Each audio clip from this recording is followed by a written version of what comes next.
Good morning all. ನಾನು ಅಮರೇಶ್ ಪೋತ್ನಾಳ್. ಮತ್ತೊಮ್ಮೆ ಎಲ್ರಿಗೂ ಅಮರ್ಸ್ ಕ್ಲಾಸಸ್ಗೆ ಸ್ವಾಗತ. ಇದು ಕ್ಲಾಸ್ ನಂಬರ್ 1140 ಆಗುತ್ತೆ ಮತ್ತು ಜೂನ್ 2026ರ 3ನೇ ಭಾಗದ ಪ್ರಮುಖ ಪ್ರಚಲಿತ ಘಟನೆಗಳನ್ನು ನೋಡ್ತಾ ಹೋಗೋಣ. Important current affairs part 3 June 2026. ಈಗ ಆಲ್ರೆಡಿ ಪಾರ್ಟ್ 1 ನೋಡಿದ್ವಿ, ಪಾರ್ಟ್ 2 ಕೂಡ ನೋಡಿದ್ವಿ. ಇವೆರಡರ PDF ಕೂಡ ನಾನು ಆಲ್ರೆಡಿ ಶೇರ್ ಮಾಡಿದ್ದೀನಿ, ನೋಡಿರ್ತೀರ ಕೂಡ. ಡೌನ್ಲೋಡ್ ಮಾಡ್ಕೊಳ್ಳಿ, ಆದಷ್ಟು ಬೇಗನೆ ಓದಿ.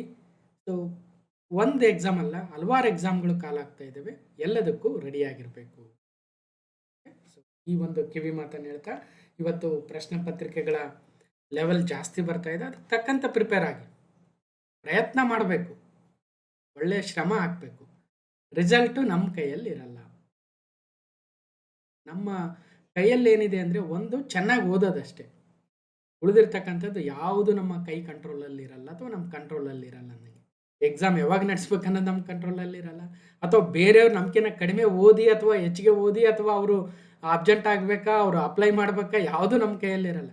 ನಾವು ಅಪ್ಲೈ ಮಾಡ್ಬೋದು, ನಾವು ಎಕ್ಸಾಮ್ ಬರಿಬೋದು, ನಾವು ಹೆಚ್ಚಿಗೆ ಮಾರ್ಕ್ಸ್ ತಗೊಳ್ಳೋಕ್ಕೆ ಪ್ರಯತ್ನ ಮಾಡ್ಬೋದು. ಆ ಪ್ರಯತ್ನದಲ್ಲಿ ಹೆಚ್ಚಿನ ಶ್ರಮ ಹಾಕಿ ಹೆಚ್ಚಿನ ಚಾಪ್ಟರ್ಗಳನ್ನು ಓದ್ಬೋದು ಅಷ್ಟೇ. ಇದೊಂದೇ ನಮ್ಮ ಕೈಯಲ್ಲಿರುತ್ತೆ. ನಿಮಗೆ ಪೂರಕವಾಗಿ ಸಾಕಷ್ಟು ವಿಡಿಯೋಗಳನ್ನು, ಒಳ್ಳೊಳ್ಳೆ ಕಂಟೆಂಟನ್ನು ಕೊಡ್ತಕ್ಕಂಥ ಪ್ರಯತ್ನ ನಮ್ಮದು ಅಂತ ಹೇಳ್ತಾ ಬನ್ನಿ. ಹಾಗಾದರೆ June 2026 part 3 important current affairs. First question number 1 ಏನಿದೆ? RBI ಹಣಕಾಸು ನೀತಿ ಸಮಿತಿ, RBI monetary policy committee meeting ಇತ್ತೀಚೆಗಾಗಿತ್ತು. ಸಂಜಯ್ ಮಲ್ಹೋತ್ರಾರವರು RBI ಗವರ್ನರ್ ಅವರ ನೇತೃತ್ವದ ಈ ಒಂದು MPC ಕಮಿಟಿಯ ಮೀಟಿಂಗ್ನ ಅಂಕಿಅಂಶಗಳ ಪ್ರಕಾರ ಒಂದು 3-4 ವಿಚಾರಗಳು ಬಹಳ ಇಂಪಾರ್ಟೆಂಟು. ಒಂದು, ಈ ಒಂದು 2026 ಏಪ್ರಿಲ್ 1ರಿಂದ ಏನು ಆರ್ಥಿಕ ವರ್ಷ ಆರಂಭವಾಗಿದೆಯೋ, ಏಪ್ರಿಲ್ 1 ಅರ್ಥ ಮಾಡ್ಕೊಳ್ರಿ. ಏಪ್ರಿಲ್ 1ರಿಂದ ಅಂದರೆ ಏಪ್ರಿಲ್ ತಿಂಗಳು, ಏಪ್ರಿಲ್, ಮೇ, ಜೂನ್, ಈ 3 ತಿಂಗಳನ್ನ ನಾವು Q1 ಅಂತ ಕರಿತೀವಿ, quarter 1. Right? 2026 April, May, June. ಈಗ ಜೂನಲ್ಲಿ ಇದೀವಲ್ವ, ಇಲ್ಲಿಗೆ ಕ್ವಾರ್ಟರ್ 1 ಎಂಡ್ ಆಗುತ್ತೆ. ಅದಾದಮೇಲೆ ಕ್ವಾರ್ಟರ್ 2 ಸ್ಟಾರ್ಟ್ ಆಗುತ್ತೆ. ಇದರಲ್ಲೂ ಕೂಡ 3 ತಿಂಗಳಿರುತ್ತೆ, July, August, September. Again quarter 3 start ಆಗುತ್ತೆ. ಆ ಕ್ವಾರ್ಟರ್ 3ಯಲ್ಲೂ ಕೂಡ 3 ತಿಂಗಳಿರುತ್ತೆ, ಅಕ್ಟೋಬರ್, ನವೆಂಬರ್, ಡಿಸೆಂಬರ್. ಅಲ್ಲಿಗೆ 2026 ಮುಗೀತು. ಮತ್ತು Q4 ಸ್ಟಾರ್ಟ್ ಆಗುತ್ತೆ. ಆ Q4ಅಲ್ಲಿ 2027 ಜನವರಿ, 2027 ಫೆಬ್ರವರಿ, 2027 ಮಾರ್ಚ್ 31ರವರೆಗೂ ಇದೇ FY27 ಇರುತ್ತೆ. ಫೈನಾನ್ಷಿಯಲ್ ಇಯರ್ 27 ಅಂತ ಕರಿತೀವಿ. ಅಂದರೆ 2026 ಏಪ್ರಿಲ್ 1ರಿಂದ ಆರಂಭವಾಗಿರ್ತಕ್ಕಂಥ ಆರ್ಥಿಕ ವರ್ಷ 2027 ಮಾರ್ಚ್ 31ಕ್ಕೆ ಕೊನೆಗೊಳ್ಳುತ್ತೆ. ಈ 12 ತಿಂಗಳುಗಳಲ್ಲಿ ನಾವು 3 ತಿಂಗಳುಗಳನ್ನಾಗಿ ಒಂದೊಂದು ಕ್ವಾರ್ಟರ್ ಅಂತ ಡಿವೈಡ್ ಮಾಡ್ಕೊಳ್ತೀವಿ. ಓಕೆ, ಈ 4 ಕ್ವಾರ್ಟರ್ಗಳಲ್ಲಿ ದೇಶದ ಹಣದುಬ್ಬರ ದರ ಎಷ್ಟಿರುತ್ತೆ? Q1ನಲ್ಲಿ ಎಷ್ಟಿರುತ್ತೆ, Q2ದಲ್ಲಿ ಎಷ್ಟಿರುತ್ತೆ, Q3ದಲ್ಲಿ ಎಷ್ಟಿರುತ್ತೆ, Q4ಅಲ್ಲಿ ಎಷ್ಟಿರುತ್ತೆ, ಒಟ್ಟಾರೆಯಾಗಿ ಇಡೀ ಆರ್ಥಿಕ ವರ್ಷದಲ್ಲಿ ಎಷ್ಟು ಹಣದುಬ್ಬರ ಇತ್ತು, ಇದೆ, ಇರಬಹುದು, ಹೀಗೆ. ಅದೇ ಥರ Q1, Q2, Q3, Q4ಅಲ್ಲೂ ಕೂಡ ಇಡೀ ದೇಶದ ಒಟ್ಟಾರೆ GDP ಬೆಳವಣಿಗೆ ದರ Q1ನಲ್ಲಿ ಎಷ್ಟಿತ್ತು, Q2ದಲ್ಲಿ ಎಷ್ಟಿತ್ತು, Q3ದಲ್ಲಿ ಎಷ್ಟಿತ್ತು, Q4ಅಲ್ಲಿ ಎಷ್ಟಿತ್ತು, ಒಟ್ಟಾರೆಯಾಗಿ ಈ ಒಂದು ಆರ್ಥಿಕ ವರ್ಷ 27ರಲ್ಲಿ ಎಷ್ಟಿರಬಹುದು, 26ರಲ್ಲಿ ಎಷ್ಟಿತ್ತು, 28ರಲ್ಲಿ ಎಷ್ಟಾಗಬಹುದು, ಹೀಗೆ ಈ ಎಲ್ಲ ಅಂಕಿಅಂಶಗಳು ಒಂದು ರೀತಿಯ ಎಕನಾಮಿಕ್ಸ್ ಟರ್ಮ್ಸ್ ಆಗ್ತವೆ. ಎಲ್ಲವುಗಳನ್ನು ಕೂಡ ಎಕ್ಸಾಮಲ್ಲಿ ಕೇಳ್ತಾರೆ. ಯಾವಾಗ ಈ ಥರ ಸ್ವಲ್ಪ ಡಿಫಿಕಲ್ಟ್ ವರ್ಡ್ಸ್ ಬರ್ತವೆ, ನಾವು ಎಕ್ಸಾಮಲ್ಲಿ ಆ ಕ್ವಶನ್ನ ನೋಡೋಕ್ಕೆ ಹೋಗಲ್ಲ, ಸ್ಕಿಪ್ ಮಾಡಿಬಿಡ್ತೀವಿ. ನಮ್ಮ ಮೇಯ್ನ್ ಇಂಪಾರ್ಟೆನ್ಸ್ ಕೊಡಬೇಕಾಗಿರ್ತಕ್ಕಂಥದ್ದೇ ನಾನು ಯಾವಾಗಲೂ ಹೇಳ್ತಾ ಇದ್ದೀನಿ, ಇಲ್ಲಿ ಹಲವಾರು ವರ್ಷಗಳಾಯಿತು. ಬೇರೆಯವರಿಗೆ ಯಾವುದು ಟಫ್ ಅನಿಸ್ತವೆ ಅದನ್ನು ನಾವು ಮಾಡಬೇಕು. ಬೇರೆಯವ್ರಿಗೆ ಇದು ಡಿಫಿಕಲ್ಟ್, ನಾವು ಓದೋಕ್ಕಾಗಲ್ಲ ಅಂತ ಅನ್ಕೊಳ್ತಾರೋ ಅದನ್ನು ನಾವು ಓದಬೇಕು. ಅವಾಗ ಮಾತ್ರ ನಾವು ಸಕ್ಸಸ್ ಆಗಿ ಸಾಧ್ಯ. ಸಕ್ಸಸ್ ಹೆಂಗೆ ಅಂದರೆ ಫಸ್ಟ್ ಅಟೆಂಪ್ಟಲ್ಲೇ ಸಕ್ಸಸ್ ಆಗ್ಬಿಡ್ತೀವಿ. ನೋಡಿಬೇಕಾದ್ರೆ ಟ್ರೈ ಮಾಡಿ. RBI Monetary Policy Committee decided to maintain the repo rate at 5.25%. It also raised the FY27 CPI inflation forecast to 5.1% from 4.6% projected earlier. RBI ಹಣಕಾಸು ನೀತಿ ಸಮಿತಿಯು ರೆಪೋ ದರವನ್ನು 5.25% ಅಲ್ಲಿ ಕಾಯ್ದುಕೊಳ್ಳಲು ನಿರ್ಧರಿಸಿದೆ ಮತ್ತು ಇದು ಆರ್ಥಿಕ ವರ್ಷ 27 FY27 CP ಹಣದುಬ್ಬರ ಮುನ್ಸೂಚನೆಯನ್ನು ಈ ಹಿಂದೆ ಅಂದಾಜಿಸಲಾದ ಅಥವಾ ಯೋಜಿಸಲಾದ 4.6% ಇಂದ 5.1%ಕ್ಕೆ ಏರಿಕೆ ಮಾಡಿದೆ ಅಂತ ಈ ಸೆಂಟೆನ್ಸ್ ಓದಿದಾಗ ಏನು ತಲೆ ಬುಡನೂ ಅರ್ಥ ಆಗಲ್ಲ, ಸ್ವಲ್ಪ ಕಷ್ಟ ಆಗುತ್ತೆ. ಇಲ್ಲ ಇವೆಲ್ಲ ಟರ್ಮ್ಸ್ ಆಲ್ರೆಡಿ ಗೊತ್ತಿದ್ರೆ ಈಸಿ ಆಗುತ್ತೆ. ಓಕೆ, ಇಲ್ಲಿ 2 ಅಂಶಗಳಿದ್ದಾವೆ. ಒಂದು, ಈಗ ಈ ಹಿಂದೆ ಯೋಜಿಸಲಾದ 4.6% CPI ಅಥವಾ ಚಿಲ್ಲರೆ ಹಣದುಬ್ಬರ ಅಥವಾ ಕನ್ಸ್ಯೂಮರ್ ಪ್ರೈಸ್ ಇಂಡೆಕ್ಸ್ ಏನು ಈ ಆರ್ಥಿಕ ವರ್ಷದಲ್ಲಿ Q1, Q2, Q3, Q4 ಎಲ್ಲವನ್ನು ಸೇರಿಸಿ 4.6% ಏರಿಕೆ ಆಗ್ಬೋದ್ರಿ ಅಂತೇನು ಅಂದಾಜು ಮಾಡಿದ್ರು. ಇಲ್ಲ, ಪೆಟ್ರೋಲ್ ದರ ಜಾಸ್ತಿ ಆಯಿತು, ಡೀಸೆಲ್ ದರ ಜಾಸ್ತಿ ಆಯಿತು, LPG ಮತ್ತೊಂದು ಮಗದೊಂದು, ಮತ್ತು ಒಂದು ಕಡೆ ಮಧ್ಯಪ್ರಾಚ್ಯದ ಇಶ್ಯೂ, US ಇಸ್ರೇಲ್ ಇರಾನ್ ವಾರು, ಈ ಕಡೆ ಉಕ್ರೇನ್ ರಷ್ಯಾ ವಾರು ಮುಗದೇ ಇಲ್ಲ. ಇಂತಹ ಒಂದು ಪರಿಸ್ಥಿತಿಯಲ್ಲಿ ದೇಶದ ಹಣದುಬ್ಬರ ದರ ಹೆಚ್ಚಾಗುತ್ತೆ ಅಂತ ಈಗ ಮರು ಅಂದಾಜನ್ನು ಮಾಡಿ 4.6% ಇಂದ 5.1 ಆಗ್ಬೋದ್ರಿ ಈ ಒಂದು ಆರ್ಥಿಕ ವರ್ಷದಲ್ಲಿ ಚಿಲ್ಲರೆ ಹಣದುಬ್ಬರ ಅಂತ ಒಂದು ಅಂದಾಜನ್ನು ಮಾಡಿ ಕೊಟ್ಟಿದ್ದಾರೆ. ಸೊ ಪ್ರಶ್ನೆ ಏನು ಬರ್ಬೋದಂದರೆ, ಇತ್ತೀಚಿನ RBI ಹಣಕಾಸು ನೀತಿ ಸಮಿತಿಯ ಪ್ರಕಾರ ಆರ್ಥಿಕ ವರ್ಷ 2026-27ರಲ್ಲಿ ದೇಶದ ಹಣದುಬ್ಬರ ದರ ಎಷ್ಟಾಗಬಹುದೆಂದು ಮುನ್ನಂದಾಜಿಸಲಾಗಿದೆ ಅಂತ ಕೇಳ್ತಾರೆ. ಒಂದು ನಂಬರ್ 4.6 ಇರುತ್ತೆ, ಇನ್ನೊಂದು ನಂಬರ್ 5.1 ಇರುತ್ತೆ, ಇನ್ನೊಂದೆರಡು ನಂಬರು ರಿಲೇಟಿವ್ಲಿ ಕೊಟ್ಟಿರ್ತಾರೆ. ಸರಿಯಾದ ಉತ್ತರ 5.1% ಆಗುತ್ತೆ. ಅದೇ ರೀತಿಯಲ್ಲಿ ದೇಶದ ಹಣದುಬ್ಬರ ಒಂದು ಕಡೆ ಆದರೆ ಇನ್ನೊಂದು ಕಡೆ ಆರ್ಥಿಕ ಬೆಳವಣಿಗೆ ದರ ಎಷ್ಟು ಅಂತಿರುತ್ತೆ, ನಾನು ಮುಂದೆ ಹೇಳ್ತೀನಿ. ಹಣಕಾಸು ನೀತಿ ಸಮಿತಿ ಯಾವಾಗಲೂ ಮೀಟಿಂಗ್ ಮಾಡಿದಾಗ ಒಂದಷ್ಟು ಫೋರ್ಕಾಸ್ಟ್ಗಳನ್ನು ಮಾಡುತ್ತೆ. GDP ಬೆಳವಣಿಗೆ ದರ ಎಷ್ಟಾಗ್ಬೋದು ಅಂತಕ್ಕಂಥ ಒಂದು ಫೋರ್ಕಾಸ್ಟು, ಅದೇ ರೀತಿಯಾಗಿ CPI ಎಷ್ಟಿರ್ಬೋದು ಅಂತಕ್ಕಂಥ ಫೋರ್ಕಾಸ್ಟು, ಅದಾದಮೇಲೆ ಇನ್ನಿತರ ಬೇರೆ ಬೇರೆ ಈಗ ಸಪೋಸ್ ರೆಪೋ ರೇಟನ್ನು ಇಳಿಸ್ತಕ್ಕಂಥ ಏರಿಸ್ತಕ್ಕಂತಹ ಅಥವಾ ಕೆಲವೊಂದು ರೇಷಿಯೋಸ್ ಇದ್ದಾವೆ ಅವುಗಳನ್ನು ಇಳಿಕೆ ಏರಿಕೆ ಮಾಡ್ತಕ್ಕಂಥ ಅಂಶಗಳನ್ನು ನೋಡ್ತೀವಿ. ಈ GDP ಬೆಳವಣಿಗೆ ದರ ಕೇವಲ ಇದೇ ವರ್ಷ ಅಲ್ಲ, ಮುಂದಿನ ಆರ್ಥಿಕ ವರ್ಷಕ್ಕೂ ಕೂಡ ಮುನ್ನಂದಾಜಿಸ್ತಕ್ಕಂಥದ್ದನ್ನು ಕಾಣ್ತಾ ಹೋಗ್ತೀವಿ. ಬನ್ನಿ ಹಾಗಾದರೆ ಡಿಸ್ಕಷನ್ ಸಾಕು, ಈಗ ಪೇಪರ್ ಕಟಿಂಗ್ ಕಡೆ ಹೋಗೋಣ. ಹಣದುಬ್ಬರ ಅಂದಾಜು ಹೆಚ್ಚಿಸಿದ RBI ಅಂದರೆ 4.6% ಇಂದ 5.1% ಆಗುತ್ತೆ ನೋಡ್ರಿ ಅಂತ ಹಣದುಬ್ಬರ ಅಂದಾಜು ಹೆಚ್ಚಿಸಿದೆ ನಮ್ಮ ರಿಸರ್ವ್ ಬ್ಯಾಂಕ್ ಆಫ್ ಇಂಡಿಯಾ. ಕಾರಣ ಏನು? ಇಂಧನ ದರ ಏರಿಕೆಯಿಂದ ತಯಾರಿಕಾ ವೆಚ್ಚ ಕೂಡ ಹೆಚ್ಚಳ ಆಗ್ತಾ ಇದೆ, ಅದೇ ಮೇಜರ್ ಕಾರಣ. ಸತತ 3ನೇ ಬಾರಿ ರೆಪೋ ದರದಲ್ಲೂ ಕೂಡ ಯಥಾಸ್ಥಿತಿನ ಕಾಯ್ದುಕೊಳ್ತಾ ಇದ್ದಾರೆ. ಇದಕ್ಕೆ ಬರೋಣ, ಅದಕ್ಕೆ ಮುಂಚೆ ಹಣದುಬ್ಬರದ್ದು ಕಂಪ್ಲೀಟ್ ಮಾಡ್ಕೊಂಡು. ಪ್ರಸಕ್ತ ಆರ್ಥಿಕ ವರ್ಷ ನೋಡಿ, ಪ್ರಸಕ್ತ ಆರ್ಥಿಕ ವರ್ಷ ಅಂದ ತಕ್ಷಣ ನಾವೇನು ಮಾಡ್ಕೋಬೇಕು, 2026 ಏಪ್ರಿಲ್ 1ರಿಂದ 2027 ಮಾರ್ಚ್ 31ರವರೆಗಂತ ಒಂದು ಐಡಿಯಾ ಬಂದಿರಬೇಕು. ಇದರ 4 ಕ್ವಾರ್ಟರ್ ಇರ್ತವೆ, ಯಾವ್ಯಾವ ಕ್ವಾರ್ಟರ್ಲಿ ಯಾವ್ಯಾವ ತಿಂಗಳಂತ ಐಡಿಯಾ ಇರುತ್ತೆ ಅಂತ ಅಂದ್ಕೊಂಡು ಮುಂದೆ ಹೋಗೋಣ. ಚಿಲ್ಲರೆ ಹಣದುಬ್ಬರ ದರವು 5.1% ಹೆಚ್ಚಳವಾಗಬಹುದು ಎಂದು RBI ಅಂದಾಜನ್ನು ಮಾಡಿದೆ. ಈ ಮೊದಲು 4.6% ಆಗ್ಬೋದು ಅಂತ ಕರೆಕ್ಟಾಗಿ ಅಂದಾಜು ಮಾಡಿದ್ರು. ಹೌದು, ಅವ್ರಿಗೆ ಗೊತ್ತಿತ್ತ ಡೀಸೆಲ್ ಈ ಥರ ಕಷ್ಟ ಆಗ್ಬೋದು, ಡೀಸೆಲ್ ಪೆಟ್ರೋಲ್ ಬೆಲೆ ಅಂತ ಅಲ್ವಾ. ಆದರೂ ಕೂಡ ಚಿಲ್ಲರೆ ಹಣದುಬ್ಬರ ಏನಾಗಿದೆ ಅಲ್ವಾ, ಈ 5.1ಕ್ಕೆ ಏರಿದ್ರೂ ಕೂಡ RBIನ ಥ್ರೆಶೋಲ್ಡ್ ಲೆವೆಲ್ ಇದೆ, ಸಹಿಷ್ಣುತಾ ಮಟ್ಟ. ಆ ಸಹಿಷ್ಣುತಾ ಮಟ್ಟ 2% 6% ಅಂತ ಏನು ಅಂದ್ಕೊಂಡಿದ್ದಾರೆ ಆ ಮಿಡಲಲ್ಲೇ ಇದೆ. ಅಂದರೆ ಥ್ರೆಶೋಲ್ಡ್ ಅಂದರೆ ಏನಂದರೆ, ಈಗ 2%ಗಿಂತಲೂ ಕೆಳಗೂ ಹೋಗಬಾರ್ದು, 6%ಗಿಂತಲೂ ಮೇಲಕ್ಕೂ ಹೋಗಬಾರ್ದು, ಈ 2ರ ನಂಬರ್ ಮಧ್ಯೆ ಇರಬೇಕು ಅನ್ನೋದು ಅವರ ಒಂದು ಅಂದಾಜು. ಆಗ ಮಾತ್ರ ನಮ್ಮ ಆರ್ಥಿಕ ಸ್ಥಿತಿ ಸುಭದ್ರವಾಗಿರಲು ಸಾಧ್ಯ ಅಂತಕ್ಕಂಥದ್ದು. ಪಶ್ಚಿಮ ಏಷ್ಯಾದ ಸಂಘರ್ಷದಿಂದ ಜಾಗತಿಕ ಮಟ್ಟದಲ್ಲಿ ಇಂಧನ ಬೆಲೆ ಏರಿಕೆಯಾಗಿದೆ. ಇದರಿಂದ ದೇಶದ ರಿಟೇಲ್ ಮಾರುಕಟ್ಟೆಯಲ್ಲಿ ಪೆಟ್ರೋಲ್ ಡೀಸೆಲ್ ದರ ಹೆಚ್ಚಳ ಆಗಿದೆ, ತಯಾರಿಕಾ ವೆಚ್ಚ ಏರಿಕೆ ಆಗುತ್ತೆ. ಯಾವಾಗ ಪೆಟ್ರೋಲ್ ಮತ್ತು ಡೀಸೆಲ್ ದರ ಏರಿಕೆ ಆಗುತ್ತೋ ಎವ್ರಿ ಮ್ಯಾನುಫ್ಯಾಕ್ಚರಿಂಗ್ ಸೆಕ್ಟರ್ಗೆ ಹೊಡೆತ ಆಗುತ್ತೆ. ಇದು ಹಣದುಬ್ಬರ ಹೆಚ್ಚಳಕ್ಕೆ ಪ್ರಮುಖ ಕಾರಣವಾಗಿದೆ. ಮೇ ತಿಂಗಳಿನಿಂದ ಆಲ್ರೆಡಿ ಪೆಟ್ರೋಲ್ ಡೀಸೆಲ್ ದರದಲ್ಲಿ 7 to 8% ಹೆಚ್ಚಾಗಿದೆ.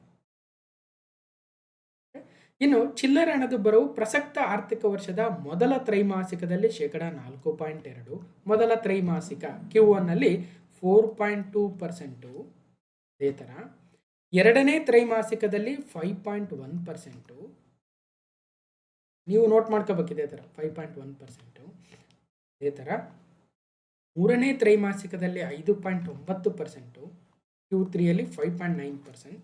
ಇನ್ನು Q4 ಎಷ್ಟಾಗುತ್ತೆ ಅಂತ ಹೇಳಿದರೆ 4ನೇ ತ್ರೈಮಾಸಿಕದಲ್ಲಿ ಶೇಕಡ 5.4 ಇವೆಲ್ಲವನ್ನ ಯಾವರೇಜ್ ಔಟ್ ಮಾಡಿ ಡಿವೈಡೆಡ್ ಬೈ 4 ಮಾಡಿ ನೋಡಿ 5.1 ಬರುತ್ತೆ. ಇದು ಓವರ್ ಆಲ್ ಇಯರಿಗೆ, ಆರ್ಥಿಕ ವರ್ಷಕ್ಕೆ. Q1, Q2, Q3, Q4ನ ಆ್ಯಡ್ ಮಾಡಿ ಡಿವೈಡೆಡ್ ಬೈ 4 ಮಾಡಿದರೆ ಎಷ್ಟು ಬರುತ್ತೆ, ಅದು ಒಟ್ಟಾರೆ ಆರ್ಥಿಕ ವರ್ಷಕ್ಕೆ. ಹಾಗಾಗಿ 2026-27ರಲ್ಲಿ ಮತ್ತಿಲ್ಲಿ 2 ಟೈಪ್ ಆಫ್ ಹಣದುಬ್ಬರಗಳು ಬರ್ತವೆ. ಒಂದು ಹೆಡ್ಲೈನ್ ಇನ್ಫ್ಲೇಷನ್, ಇನ್ನೊಂದು ಕೋರ್ ಇನ್ಫ್ಲೇಷನ್ ಅಂತ. ಹೆಡ್ಲೈನ್ ಇನ್ಫ್ಲೇಷನ್, ಕೋರ್ ಇನ್ಫ್ಲೇಷನ್, ಇದ್ರ ಬಗ್ಗೆ ನಾವು ಎಕನಾಮಿಕ್ಸ್ ಸರ್ವೇದಲ್ಲಿ ಬಹಳ ಡೀಪ್ ಆಗಿ ಡೀಟೇಲ್ ಆಗಿ ಮಾತಾಡಿರ್ತೀವಿ. ಆದರೂ ಕೂಡ ಅದನ್ನು ನೋಡದೇ ಇರ್ತಕ್ಕಂಥವ್ರಿಗೆ ಒಂದು ಚೂರು ಐಡಿಯಾ ಕೊಡೋದಾದರೆ, ಹೆಡ್ಲೈನ್ ಇನ್ಫ್ಲೇಷನಲ್ಲಿ ಎಲ್ಲ ವಸ್ತುಗಳ ಬೆಲೆಗಳನ್ನು ಕೂಡ ಇನ್ಕ್ಲೂಡ್ ಮಾಡ್ಕೊಂಡಿರ್ತಾರೆ. ಅದರಲ್ಲೂ ಪ್ರಮುಖವಾಗಿ ಆಹಾರ ಮತ್ತು ಇಂಧನ. ಯಾಕಂದರೆ ಆಹಾರ ಮತ್ತು ಇಂಧನದಲ್ಲೇ ಹೆಚ್ಚಿನ ಬದಲಾವಣೆ ಆಗ್ತಕ್ಕಂಥ ಸಾಧ್ಯತೆ ಇದೆ. ಹಾಗಾಗಿ ಆಹಾರ ಮತ್ತು ಇಂಧನವನ್ನು ಹೊರಗಿಟ್ಟು ನಾವು ಇನ್ಫ್ಲೇಷನ್ ಎಷ್ಟಾಗಿದೆ ಅಂತ ನೋಡೋದಾದರೆ that becomes a core inflation. ಸಾಕಿಷ್ಟು.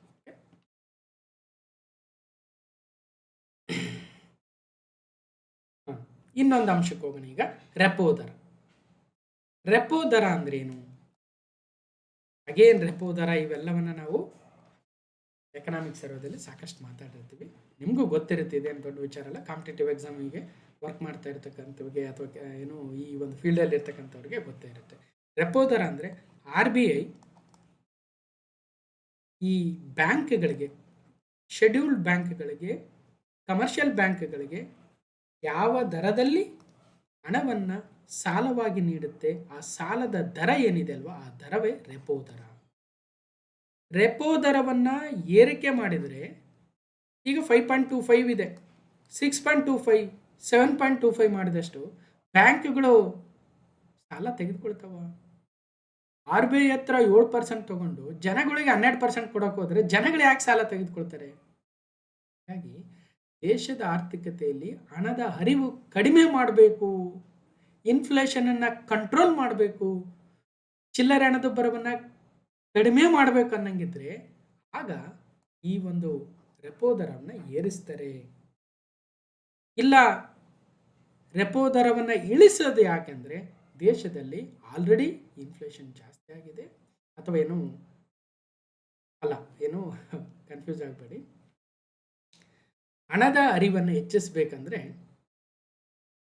Repo ದರ ತಗ್ಗಿಸಬೇಕು. ರೆಪೋ ದರ ತಗ್ಗಿಸಿದಾಗ ಈಗ 5.25 ಇದ್ದಿದ್ದನ್ನು 4% ಗಿಳಿಸಿ ಆರಾಮಾಗಿ ಬ್ಯಾಂಕ್ಗಳು ಸಾಲ ತೆಗೆದುಕೊಳ್ತವೆ. ತಮ್ಮ ಕಸ್ಟಮರ್ಸ್ಗೆ ಭಾಳ ಕಡಿಮೆ ಹಣದಲ್ಲಿ, ಕಡಿಮೆ ಬಡ್ಡಿ ದರದಲ್ಲಿ ಸಾಲವನ್ನು ಕೊಡ್ತಾರೆ. ಆಗ ಎಲ್ಲರೂ ಮನೆ ಕಟ್ಸೋಕ್ಕೆ, ವಾಹನ ತೆಗೆದುಕೊಳ್ಳೋಕ್ಕೆ, ಅಥವಾ ಇನ್ನೊಂದು ಯಾವುದೋ ಕಾರ್ ತೆಗೆದುಕೊಳ್ಳೋಕ್ಕೆ, ಇನ್ನೊಂದೇನೋ ಲೋನ್ ಮಾಡೋಕ್ಕೆ ರೆಡಿ ಆಗ್ತಾರೆ. ಆಗ ದೇಶದಲ್ಲಿ ಹಣದ ಅರಿವು ಹೆಚ್ಚಾಗುತ್ತೆ, ಆರ್ಥಿಕತೆ ಬೆಳೆಯುತ್ತೆ. ಇರಲಿ, ಸದ್ಯಕ್ಕಂತೂ ಇಷ್ಟು ಐಡಿಯಾ ಬಂತು ಅಂದ್ಕೊಂಡು ಸತತ 3ನೇ ಬಾರಿಯೂ ರೆಪೋ ದರದಲ್ಲಿ ಯಾವುದೇ ಬದಲಾವಣೆ ಮಾಡದೇ ಇರುವ ತೀರ್ಮಾನವನ್ನು ಭಾರತೀಯ ರಿಸರ್ವ್ ಬ್ಯಾಂಕ್ನ ಹಣಕಾಸು ನೀತಿ ಸಮಿತಿಯು ಶುಕ್ರವಾರ ತೆಗೆದುಕೊಂಡಿದೆ.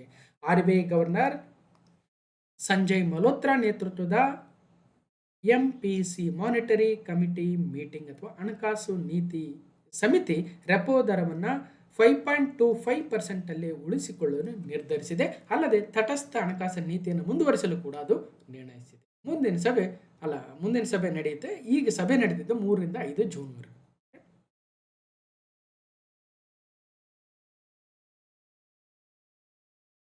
ಹಾಗಾದರೆ ರೆಪೋ ದರ ಏನು? 5.25% ಅನ್ಚೇಂಜ್ಡ್, ಅಂದರೆ ಕಳೆದ ಬಾರಿ ಎಷ್ಟಿತ್ತು ಅದನ್ನೇ ಕಂಟಿನ್ಯೂ ಮಾಡ್ತಾ ಇದೆ.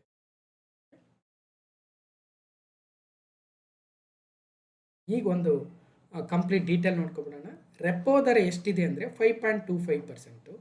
Standing deposit facility rate SDF ಎಷ್ಟಿದೆ ಅಂದರೆ 5%. MSF ಎಷ್ಟಿದೆ? Marginal standing facility rate 5.50%. Bank rate ಎಷ್ಟಿದೆ ಅಂದರೆ 5.50%. ಫಿಕ್ಸೆಡ್ ರಿವರ್ಸ್ ರೆಪೋ ರೇಟ್ ಎಷ್ಟಿದೆ ಅಂದರೆ 3.35%. ಒಂದ್ರೇನು ಅಂತ ಗೊತ್ತಿಲ್ಲ ಅಂದರೆ ಕಳೆದ ವರ್ಷ ಒಂದು ವಿಡಿಯೋ ಮಾಡಿದ್ದೆ. CRR ಅಂದ್ರೇನು ಅಥವಾ SLR ಅಂದ್ರೇನು, ರೆಪೋ ರೇಟ್ ಅಂದ್ರೇನು, ಇವೆಲ್ಲಗಳನ್ನು ವಿತ್ ಎಕ್ಸಾಂಪಲ್ ಎಕ್ಸ್ಪ್ಲೇನ್ ಮಾಡಿದ್ದೆ. ನಿಮಗೆ ಗೊತ್ತಿಲ್ಲ ಅಂದರೆ ಬೇಕಾದರೆ ಆ ವಿಡಿಯೋನ ಇನ್ನೊಂದ್ಸಲ ನಾನು ಟೆಲಿಗ್ರಾಮಲ್ಲಿ ಪೋಸ್ಟ್ ಮಾಡ್ತೀನಿ. ಒಂದ್ಸಲ ಅದನ್ನು ನೋಡಿ ನಂತರ ಇದು ಅರ್ಥ ಆಗುತ್ತೆ. ಇವಾಗೇ ಎಲ್ಲವನ್ನು ಹೇಳ್ತಾ ಹೋದರೆ ಟೈಮ್ ಸಾಕಾಗಲ್ಲ. ನಾವು ಇನ್ನೂ ಕರೆಂಟ್ ಅಫೇರ್ಸ್ ಇನ್ನೂ ಸಾಕಷ್ಟು ಕ್ವಶನ್ ಮುಗಿಸೋದು. ಈಗ ಆಲ್ರೆಡಿ 15 ನಿಮಿಷ ಆಯಿತು. CRR ಎಷ್ಟು ಪರ್ಸೆಂಟೇಜ್? 3%. SLR ಎಷ್ಟಿದೆ 18%. ಒಂದು US ಡಾಲರು $95 ಇದೆ. ಒಂದು ಗ್ರೇಟ್ ಬ್ರಿಟನ್ ಪೌಂಡು $120 ಇದೆ. 1 ಯೂರೋ $110 ಇದೆ. 1 ಜಪಾನೀಸ್ ಎನ್ನು $59 ಇದೆ. ಇನ್ನು RBI ಬಗ್ಗೆ ಡೀಟೇಲ್ಸ್ ಇದೆ ನೋಡಿ, ಸದ್ಯಕ್ಕೆ PDF ಕೊಟ್ಟಾಗ ಇನ್ನೂ ಸ್ವಲ್ಪ ಓದ್ಕೊಂಡೆ. ಈಗ ಎರಡನೇ ಅಂಶಕ್ಕೆ ಬರೋಣ, GDP ಗ್ರೋತ್. ಇಲ್ಲಿ ಹೇಳ್ತಾ ಇದ್ವಲ್ವ Q1, Q2, Q3, Q4 ಅಂತ, ಅಥವಾ ಈ ಥರ ಬರ್ಕೊಳ್ಳೋಣ. ಇಲ್ಲೊಂದು ಒಂದು ಟೇಬಲ್ ಥರ ಮಾಡ್ಕೊಂಬಿಡೋಣ. ನೀವು ಟೇಬಲ್ ಥರ ಮಾಡ್ಕೊಳ್ರಿ.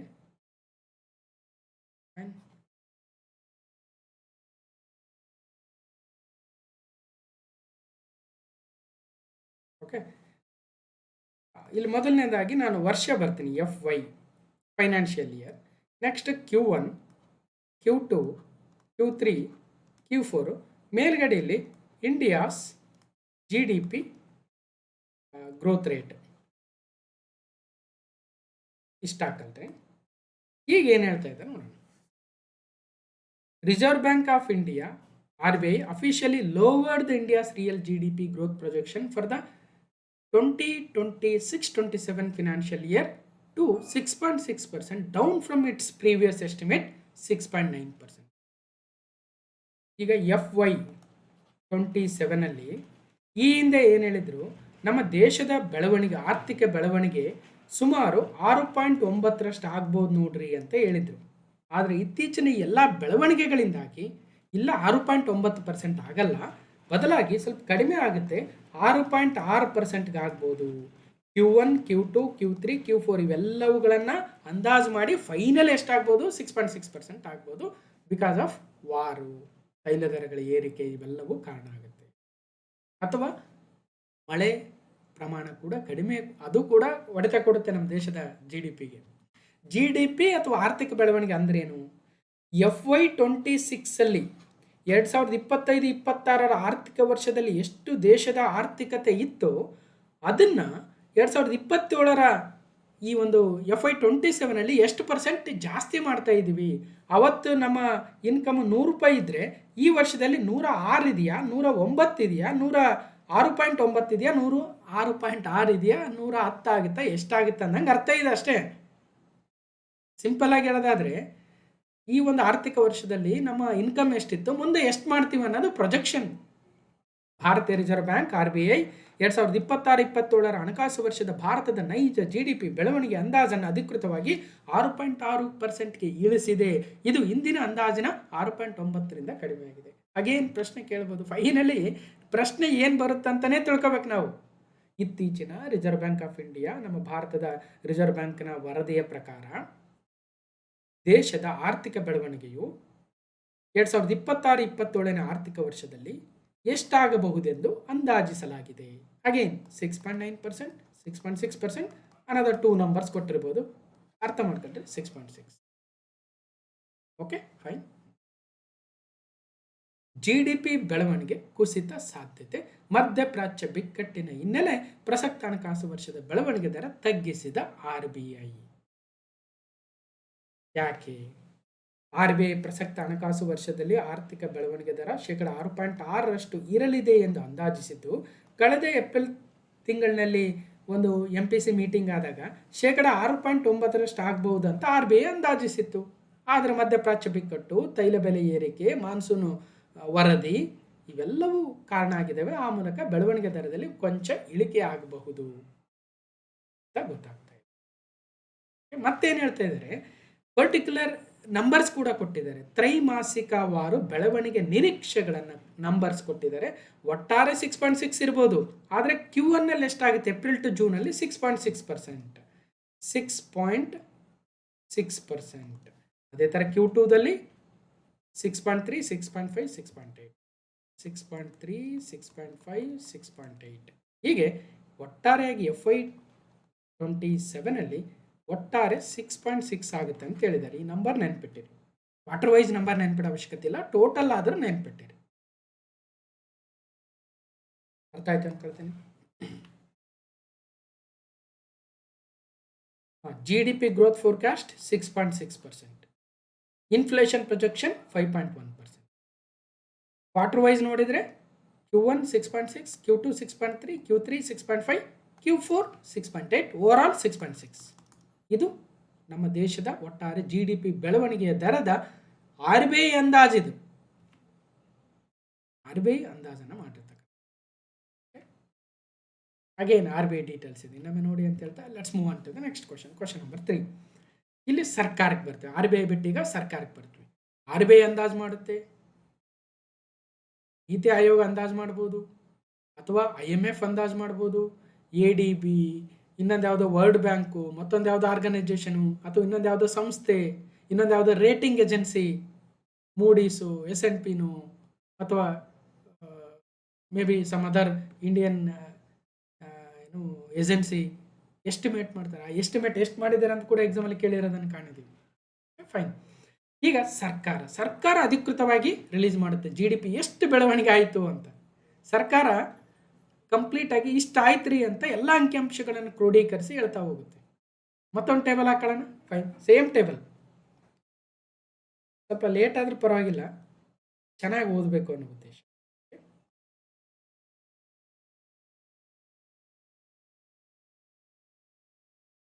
ರೈಟ್, ಇಲ್ಲಿ ಫೈನಾನ್ಷಿಯಲ್ ಇಯರ್ 26 ಅಥವಾ 27, Q1, Q2, Q3, Q4 overall ಅಥವಾ ಏನಂತಣ ಕಂಪ್ಲೀಟ್.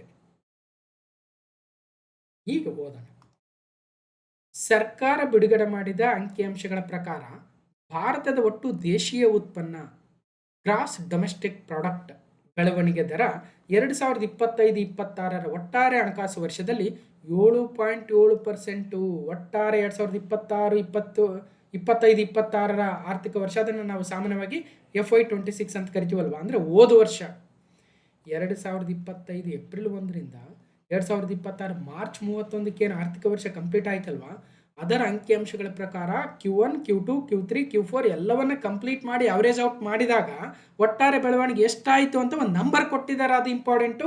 7.7% ಗ್ರೋತ್ ಆಗಿತ್ತು ಹೋದ ವರ್ಷ. ರೈಟ್, ಮತ್ತು 7.7% ಗ್ರೋತ್ ಆಗಿತ್ತು ಅಂದಾಗ Q1ನಲ್ಲಿ ಎಷ್ಟಾಗಿತ್ತು, Q2ದಲ್ಲಿ ಎಷ್ಟಾಗಿತ್ತು, Q3ದಲ್ಲಿ ಎಷ್ಟಾಗಿತ್ತು, Q4ಅಲ್ಲಿ ಎಷ್ಟಾಗಿತ್ತು. ಇದೇ ವರ್ಷದ ಅಂದರೆ ಅದೇ ಆರ್ಥಿಕ ವರ್ಷದ 4ನೇ ತ್ರೈಮಾಸಿಕದಲ್ಲಿ 7.8 ಗ್ರೋತ್ ಆಗಿತ್ತು. ಹಾಗಾದರೆ Q3ಯಲ್ಲಿ ಎಷ್ಟಾಗಿತ್ತು, 8.0. Q2ದಲ್ಲಿ ಎಷ್ಟಾಗಿತ್ತು, 8.2%. Q1ನಲ್ಲಿ ಎಷ್ಟಾಗಿತ್ತು, 7.8%. ಅವನ್ನ ಆವ್ರೇಜ್ ಔಟ್ ಮಾಡಿದಾಗ 7.7%ಗೆ ಬಂದಿದೆ. ಇದು ಕಳೆದ ಆರ್ಥಿಕ ವರ್ಷದ ಒಟ್ಟಾರೆ ಪ್ರೊಜೆಕ್ಷನ್. ಈ ವರ್ಷ ಎಷ್ಟಾಗ್ಬೋದು ಅಂತ ಈಗ ತಾನೇ ಮಾತಾಡ್ತಾ ಇದ್ವಲ್ರಿ. FY27ಅಲ್ಲಿ RBI ಎಷ್ಟಂತ ಹೇಳಿದೆ, 6.6 ಆಗ್ಬೋದು ಅಂತ ಹೇಳಿದೆ. ಒಟ್ಟಾರೆ ಎಷ್ಟೆಷ್ಟು ಯಾವ್ಯಾವ Q1ನಲ್ಲಿ Q2ದಲ್ಲಿ ಎಷ್ಟೆಷ್ಟು ಅಂತ ಈಗ ತಾನೇ ನೋಟ್ ಮಾಡ್ಕೊಂಡಿವಲ್ಲ, ಇಲ್ಲೇ ಇತ್ತು ನೋಡಿ. Q1ನಲ್ಲಿ 6.6, Q2ದಲ್ಲಿ 6.3, Q3ದಲ್ಲಿ 6.5, 6.8, ಒಟ್ಟಾರೆ 6.6. ಇದು ಅಂದಾಜು. ಆ್ಯಕ್ಚುಯಲ್ ನಂಬರ್ಸ್ ಬಂದಾಗ ಇಲ್ಲಿ ಬಂದಿದೆ ನೋಡಿ. ಹೋದ ವರ್ಷದ ನಂಬರ್ ಇವಾಗ ಹೊರ ಬಂದಿದ್ದಾವೆ. ಇವಾಗ ಗೌರ್ಮೆಂಟ್ ಹೇಳ್ತಾ ಇದೆ 7.8. ಒಂದು ನಿಮಿಷ ಕನ್ಫರ್ಮ್ ಮಾಡ್ಕೊಂಬಿಡೋಣ ಅದು ಎಷ್ಟಾಗಿದೆ. ಯಾಕಂದರೆ ಯಾವ್ಯಾವ ಇದರಲ್ಲಿ ಎಷ್ಟೆಷ್ಟು ಅಂದರೆ 7.8, 8.2, 8.0, 7.8. ಫೈನ್, ಒಟ್ಟಾರೆ 7.7. ಯಾವುದು FY26 ಕಂಪ್ಲೀಟ್ ಆಯ್ತಲ್ಲ ಹೋದ ವರ್ಷ ಮಾರ್ಚ್ 31ಕ್ಕೆ, ಅದರದ್ದು. So growth in India's gross domestic product has been estimated at 7.7% in overall financial year 25-26 and at 7.8% in the fourth quarter of that year, according to the data released by the government. ಆರ್ಥಿಕ ವರ್ಷ 2025-26 complete ಆಯಿತು. ಅದರಲ್ಲಿ Q1 7.8 ಆಗಿತ್ತು growth, Q2ದಲ್ಲಿ 8.2 ಆಗಿತ್ತು, Q3ದಲ್ಲಿ 8.0 ಆಗಿತ್ತು, ಮತ್ತು Q4ಅಲ್ಲಿ 7.8 ಆಗಿ ಒಟ್ಟಾರೆಯಾಗಿ ಆರ್ಥಿಕ ವರ್ಷ Q1, Q2, Q3, Q4 ನಾಲ್ಕನ್ನು ಸೇರಿಸಿದಾಗ 7.7 ಆಗಿದೆ ನೋಡ್ರಿ ಅಂತ ಹೇಳಿದಂಗೆ ಅರ್ಥ. ಎಕ್ಸಾಮಲ್ಲಿ ಕೇಳ್ತಾರೆ, ಇತ್ತೀಚಿನ ಸರ್ಕಾರದ ವರದಿಗಳ ಪ್ರಕಾರ ಆರ್ಥಿಕ ವರ್ಷ 2025-26ರಲ್ಲಿ ದೇಶದ ಬೆಳವಣಿಗೆ ದರ ಎಷ್ಟಾಗಿತ್ತು ಅಂತ ಕೇಳ್ತಾರೆ. 7.7 ವೆರಿ ಇಂಪಾರ್ಟೆಂಟ್.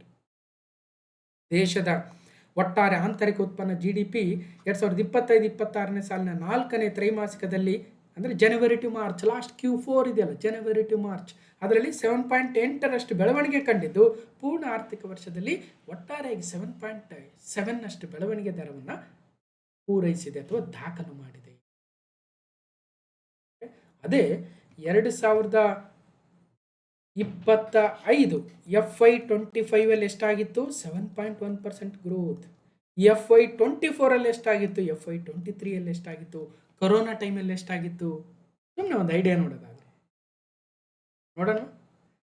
FY26 7.7%, ಈಗ ತಾನೇ ಮಾತಾಡಿದ್ವಿ. FY25 7.1 ಆಗಿತ್ತು. FY24 7.2 ಆಗಿತ್ತು. FY23 ಎಷ್ಟಾಗಿತ್ತು ನೋಡಿ. FY27 6.6 ಆಗುತ್ತಂತ ಈಗ RBI ಅಂದಾಜು ಮಾಡಿದೆ. ಎಷ್ಟಾಗುತ್ತೋ ಗೊತ್ತಿಲ್ಲ. ಇನ್ನು Q1 ಕೂಡ ಮುಗಿದಿಲ್ಲ. FY27 ಈಗಿನ ಮಾರ್ಚಲ್ಲಿದ್ದೀವಿ. ಏಪ್ರಿಲ್ ಆಗಿದೆ, ಮೇ ಆಗಿದೆ, ಈಗಿನ ಜೂನಲ್ಲಿದ್ದೀವಿ. ಸಾರಿ. ಸೊ ಏಪ್ರಿಲ್ ಆಗಿದೆ, ಮೇ ಆಗಿದೆ, ಜೂನ್ ಆಗಿದೆ. ಜೂನ್ ಆದಮೇಲೆ ಇನ್ನು ಡೇಟಾ ಬರ್ಬೇಕು. ಅವಾಗ Q1 ಅದೆಲ್ಲ ಬರುತ್ತೆ. ಅವಾಗ ನಾನು ಕರೆಂಟ್ ಅಫೇರ್ಸಲ್ಲಿ ಹೇಳ್ತೀನಿ ನೋಡ್ರಿ, Q1 ಇಷ್ಟು GDP ಗ್ರೋತ್ ಆಗಿದೆ ಅಂತ. So follow ಟ್ರ್ಯಾಕಲ್ಲಿರಿ.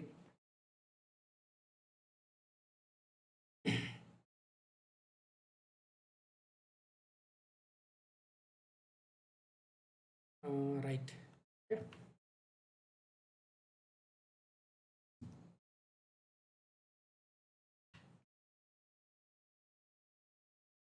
Next question number 4.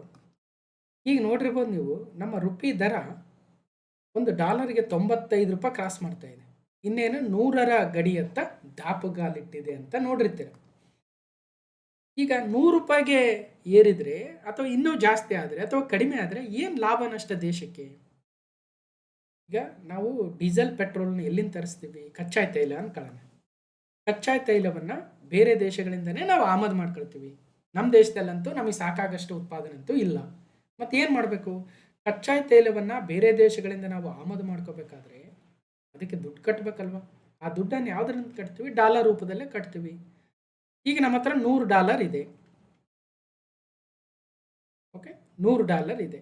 $100 price ಏನು? ನಮ್ಮ ರುಪಿ ದರ ಕಡಿಮೆ ಆದಷ್ಟು, ಅಂದರೆ ರುಪಿ ವ್ಯಾಲ್ಯೂ ಕಡಿಮೆ ಆದಷ್ಟು ನಾವು ಹೆಚ್ಚಿನ ಅಮೌಂಟನ್ನು ಕಟ್ಟಬೇಕಾಗುತ್ತೆ. ಅಷ್ಟೇ ಇರೋದು. 80 ರೂಪಾಯಿ ಇದ್ದಾಗ 95 ಆದಾಗ ವ್ಯತ್ಯಾಸ ಇಲ್ವಾ? ಈಗ 1 ಲಕ್ಷ ರೂಪಾಯಿ ಇಟ್ಕೊಂಡು ನಾವು ಅಮೆರಿಕಕ್ಕೆ ಹೋಗಿ ಅಲ್ಲಿ ಸ್ಟೇ ಮಾಡೋಕ್ಕೆ ಹೋದರೆ 1 ಲಕ್ಷ ಕೊಟ್ಟರೆ ಅವ್ರು ಎಷ್ಟು ಡಾಲರ್ ಕೊಡ್ತಾರೆ ಈಗ ಗೊತ್ತಾಗಿರುತ್ತೆ. ಅದೇ ಮೌಲ್ಯ ಕಮ್ಮಿ ಇದ್ದಾಗ ನಮಗೆ ಅಂದರೆ 80, 70 ರೂಪೀಸ್, 75 ರೂಪೀಸ್ ಇದ್ದಾಗ ಹೆಚ್ಚಿನ ಅಮೌಂಟ್ ಬಂದಿರೋದು. ಇಷ್ಟೇ ಸಿಂಪಲ್. ಅಥವಾ ನಮ್ಮ ದೇಶದ ಯಾವುದೇ ಆಮದನ್ನು ಮಾಡ್ಕೋಬೇಕಾದ್ರೆ ರುಪಿ ಸ್ಟ್ರಾಂಗ್ ಇದ್ದಷ್ಟು ನಮಗೆ ಖರ್ಚು ಕಡಿಮೆ ಆಗುತ್ತೆ. ಮತ್ತು ಈಗ ರುಪಿ 9500ಗೆ ಹೋಗ್ತಾ ಇದೆ. ಅಲ್ಲಿ ಏನು ಮಾಡಬೇಕು? ಹೇಗಾದರೂ ಮಾಡಿ ರುಪಿಯನ್ನು ಸ್ಟ್ರಾಂಗ್ ಮಾಡಬೇಕು. ರುಪಿ ಸ್ಟ್ರಾಂಗ್ ಮಾಡ್ಬೇಕಂದ್ರೆ ಏನು ಮಾಡಬೇಕು? ಆ ಮೆಜರ್ಸನ್ನು ಇತ್ತೀಚೆಗೆ ಸರ್ಕಾರ ಮತ್ತು ರಿಸರ್ವ್ ಬ್ಯಾಂಕ್ ಆಫ್ ಇಂಡಿಯಾ ಎರಡೂ ತೆಗೆದುಕೊಂಡಿದ್ದಾವೆ. ಮೆಜರ್ಸ್ ಏನೇನು ಅಂತ ನೋಡೋಣ. ಓಕೆ, ಇದು ನೇರವಾಗಿ ಈ ಪ್ರಶ್ನೆ ನೇರವಾಗಿ ಎಕ್ಸಾಮಲ್ಲಿ CET ಎಕ್ಸಾಮಲ್ಲಿ ಬರದೇ ಹೋದರೂ ಕೂಡ ಎಸ್ಸೆ ಬರೋದಕ್ಕೆ, KS ಲೆವೆಲ್ಲು ಅಥವಾ PSI ಎಸ್ಸೆ ಬರೋದಕ್ಕೆ ಏನು ರೆಡಿ ಆಗ್ತಾ ಇರ್ತೀರಲ್ವ, ಅಂಥವ್ರಿಗೆ ಇದು ಬಹಳ ಯೂಸ್ಫುಲ್ ಆಗುತ್ತೆ. ಬನ್ನಿ ನೋಡೋಣ. The reserve bank of India announced several measures to attract the foreign investors and strengthen the Indian rupee amid the global uncertainty. ಜಾಗತಿಕ ಅನಿಶ್ಚಿತತೆಯ ನಡುವೆ ವಿದೇಶಿ ಹೂಡಿಕೆದಾರರನ್ನು ಆಕರ್ಷಿಸಲು ಮತ್ತು ಭಾರತೀಯ ರೂಪಾಯಿಯನ್ನು ಬಲಪಡಿಸಲು ಭಾರತೀಯ ರಿಸರ್ವ್ ಬ್ಯಾಂಕ್ ಹಲವಾರು ಕ್ರಮಗಳನ್ನು ಪ್ರಕಟ ಮಾಡಿದೆ. ವಿದೇಶಿ ಹೂಡಿಕೆದಾರರು ನಮ್ಮ ದೇಶದಲ್ಲಿ ಅವರ ಹಣವನ್ನು ಹೂಡಿಕೆ ಮಾಡಿದಷ್ಟು ನಮ್ಮ ರುಪಿಗೆ ಸ್ಟ್ರಾಂಗ್ನೆಸ್ ಬರುತ್ತೆ ಅಂತೆ. ಅರ್ಥ ಆಯ್ತು ಅನ್ಕೊಳ್ತೀವಿ. ಹಾಗಾದ್ರೆ ಫಾರಿನ್ ಇನ್ವೆಸ್ಟರ್ಸು ಅಥವಾ ನಮ್ಮ ದೇಶದವರೇ ಫಾರಿನ್ನಲ್ಲಿರ್ತಕ್ಕಂಥವರು ತಮ್ಮ ಹಣವನ್ನು, ಹೆಚ್ಚಿನ ಮೊತ್ತವನ್ನು ನಮ್ಮ ದೇಶದ ಸ್ಟಾಕ್ಗಳಲ್ಲಿ, ಶೇರ್ಗಳಲ್ಲಿ, ನಮ್ಮ ದೇಶದ ವಿವಿಧ ಬಾಂಡ್ಗಳಲ್ಲಿ, ಸೆಕ್ಯೂರಿಟೀಸ್ಗಳಲ್ಲಿ ಹೂಡಿಕೆ ಮಾಡಿದಷ್ಟು ನಮ್ಮ ರುಪಿ ಸ್ಟ್ರಾಂಗ್ ಆಗುತ್ತಂತೆ.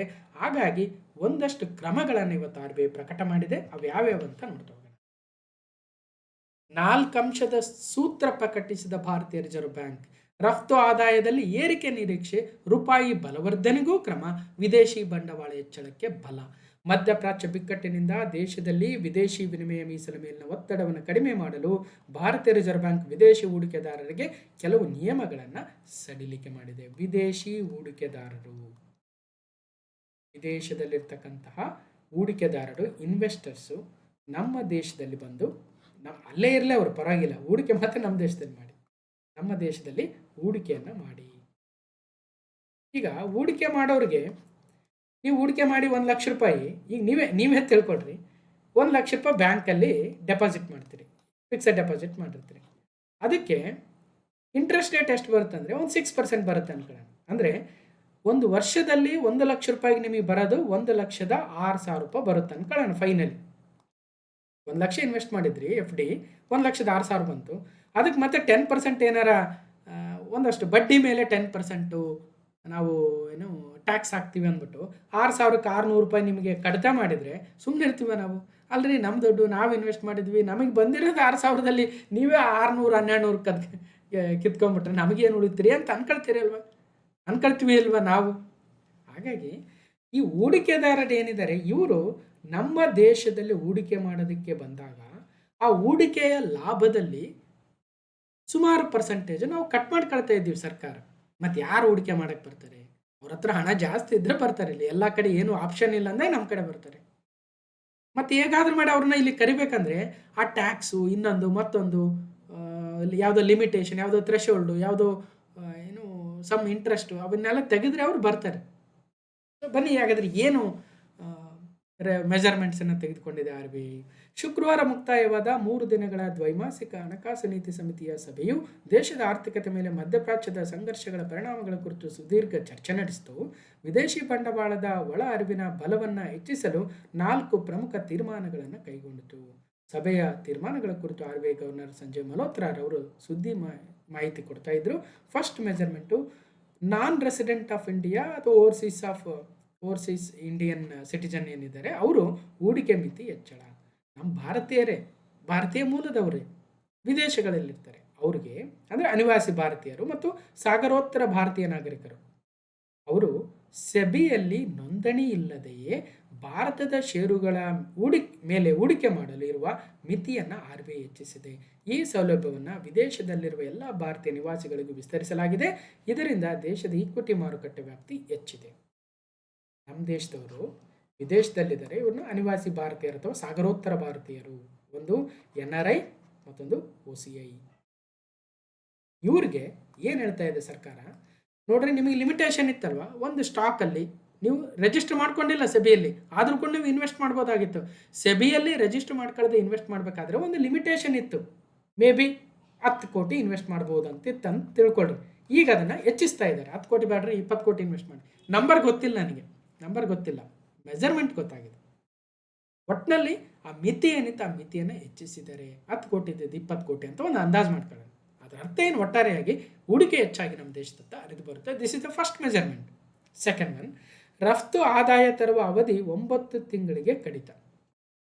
ಜಾಗತಿಕ ಆರ್ಥಿಕತೆಯ ಅನಿಶ್ಚಿತತೆಯ ಸಮಯದಲ್ಲಿ ರಫ್ತುದಾರರಿಗೆ ನೆರವಾಗಲು ಈ ಒಂದು ಹಿಂದೆ ರಫ್ತು ಆದಾಯವನ್ನು ಭಾರತಕ್ಕೆ ತರಲು 15 ತಿಂಗಳ ಕಾಲಾವಕಾಶ ನೀಡಲಾಗಿತ್ತು. ಈಗ ಜಾಗತಿಕ ಪರಿಸ್ಥಿತಿ ಸುಧಾರಿಸುತ್ತಿರುವ ರಫ್ತುದಾರ ತಮ್ಮ ಸರಕುಗಳನ್ನು ಕಳುಹಿಸಿದ ದಿನಾಂಕದಿಂದ 9 ತಿಂಗಳ ಒಳಗಾಗಿ ಆ ಹಣವನ್ನು ಭಾರತಕ್ಕೆ ತರುವುದನ್ನು RBI ಕಡ್ಡಾಯಗೊಳಿಸಿದೆ. ಮೋಸ್ಟ್ಲಿ 15 ಮಂತ್ಸು ಒಂದು ರಫ್ತು ಮಾಡಿದ ಮೇಲೆ ಆ ಹಣ ಎಷ್ಟು 15 ತಿಂಗಳೊಳಗೆ ಬರಬೇಕಾಗಿತ್ತು ನಮ್ಮ ದೇಶದಲ್ಲಿ. ಈಗ ಇಲ್ಲ, 9 ತಿಂಗಳೊಳಗೆ ಬರಬೇಕಂದ್ರೆ ಬೇಗ ನಮ್ಮ ದೇಶದೊಳಗಡೆ ದುಡ್ಡು ಬಂದ್ಬಿಡಬೇಕು ಅನ್ನಂಗೆ ಅರ್ಥ. ಮೋಸ್ಟ್ಲಿ ರಿಯಾಯಿತಿ ದರದಲ್ಲಿ ಕರೆನ್ಸಿ ವಿನಿಮಯ, ದೀರ್ಘಾವಧಿ ಬಾಂಡ್ಗಳಿಗೆ ಮುಕ್ತ ಅವಕಾಶ. ವಿದೇಶಿ ಹೂಡಿಕೆದಾರರು ಏನಿದ್ದಾರೆ, ಫಾರಿನ್ ಇನ್ವೆಸ್ಟ್ಮೆಂಟ್ಸ್, ಅವರು ನಮ್ಮ ದೇಶದಲ್ಲಿ ಸಾರ್ವಜನಿಕ ಸಾಲ ಮಾರುಕಟ್ಟೆಯಲ್ಲಿ ಸುಲಭವಾಗಿ ಭಾಗವಹಿಸಲು ಅನುಕೂಲವಾಗುವಂತೆ ಹೊಸದಾಗಿ ಬಿಡುಗಡೆ ಮಾಡಲಾದ 15 ವರ್ಷದ ಬಾಂಡು, 30 ವರ್ಷದ ಬಾಂಡು ಮತ್ತು 40 ವರ್ಷದ ಸರ್ಕಾರಿ ಸೆಕ್ಯೂರಿಟೀಸ್ಗಳಲ್ಲಿ ಸಂಪೂರ್ಣ ಪ್ರವೇಶದ ಮಾರ್ಗವನ್ನು ಮುಕ್ತವಾಗಿರಿಸ್ತಾ ಇದೆ ಇವತ್ತು ವಿದೇಶಿ ಹೂಡಿಕೆದಾರರಿಗೆ. ಮೊದಲು ಏನೋ ಲಿಮಿಟೇಷನ್ಸ್ ಇರಬೇಕು, ಈಗ ಫುಲ್ ಫ್ರೀಡಮ್ ಕೊಡ್ತಾ ಇದ್ದಾರೆ. ಆಬ್ವಿಯಸ್ಲಿ ಅವ್ರು ಬರ್ತಾರೆ ಈಗ ಹೂಡಿಕೆದಾರರು. ಜೊತೆಗೆ 12 ತಿಂಗಳುಗಳಿಗಿಂತ ಹೆಚ್ಚಿನ ಅವಧಿಗೆ ನೋಂದಾಯಿತ ಷೇರುಗಳು ಮತ್ತು ಸಾಲಪತ್ರಗಳನ್ನು ಹೊಂದಿರುವ ವಿದೇಶಿ ಹೂಡಿಕೆದಾರರು ದೀರ್ಘಾವಧಿ ಬಂಡವಾಳ ಗಳಿಕೆ ಮೇಲಿನ ತೆರಿಗೆಯಾಗಿ 12.5% ಏನು ಪಾವತಿಸಬೇಕಿತ್ತು, ಅದನ್ನ ಈಗ ಫ್ರೀ ಮಾಡಿದ್ದಾರೆ. ಈಗ ನೋಡ್ರಿ ಇನ್ವೆಸ್ಟ್ಮೆಂಟ್ ಹರಿದು ಬರುತ್ತೆ ದೇಶಕ್ಕೆ. ಇವೆಲ್ಲ ಮೆಜರ್ಮೆಂಟ್ಸ್, ಇವೆಲ್ಲವೂ ರೂಪಾಯಿ ಮೇಲಿನ ಒತ್ತಡ ತಗ್ಗಿಸಲು ವಿದೇಶಿ ಬಂಡವಾಳ ಆಕರ್ಷಿಸುವ ಉದ್ದೇಶ ಇದೆ. ಅದರಲ್ಲೂ ಪ್ರಮುಖವಾಗಿ FPIಗಳಿಗೆ, ವಿದೇಶಿ ಹೂಡಿಕೆದಾರರು ಅಂದರೆ ಫಾರಿನ್ ಇನ್ಸ್ಟಿಟ್ಯೂಷನಲ್ ಇನ್ವೆಸ್ಟರ್ಸ್ ಅಂತ ಕರಿತೀವಿ. ಫಾರಿನ್ ಡೈರೆಕ್ಟ್ ಇನ್ವೆಸ್ಟ್ಮೆಂಟೇ ಬೇರೆ, ಫಾರಿನ್ ಇನ್ಸ್ಟಿಟ್ಯೂಷನಲ್ ಇನ್ವೆಸ್ಟರ್ಸೇ ಬೇರೆ. ಮತ್ತೆ ಅದನ್ನು ಹೇಳಕ್ಕೆ ಹೋಗಲ್ಲ ನಾನು, ಆಲ್ರೆಡಿ ಸಾಕಷ್ಟು ಬಾರಿ ಹೇಳಿದ್ದೀನಿ. FDI ಮತ್ತು FIIಗಳ ಮಧ್ಯೆ ಇರ್ತಕ್ಕಂಥ ವ್ಯತ್ಯಾಸ ಏನು ಅಂತ ಸಾಕಷ್ಟು ಬಾರಿ ಹೇಳಿದ್ದೀನಿ.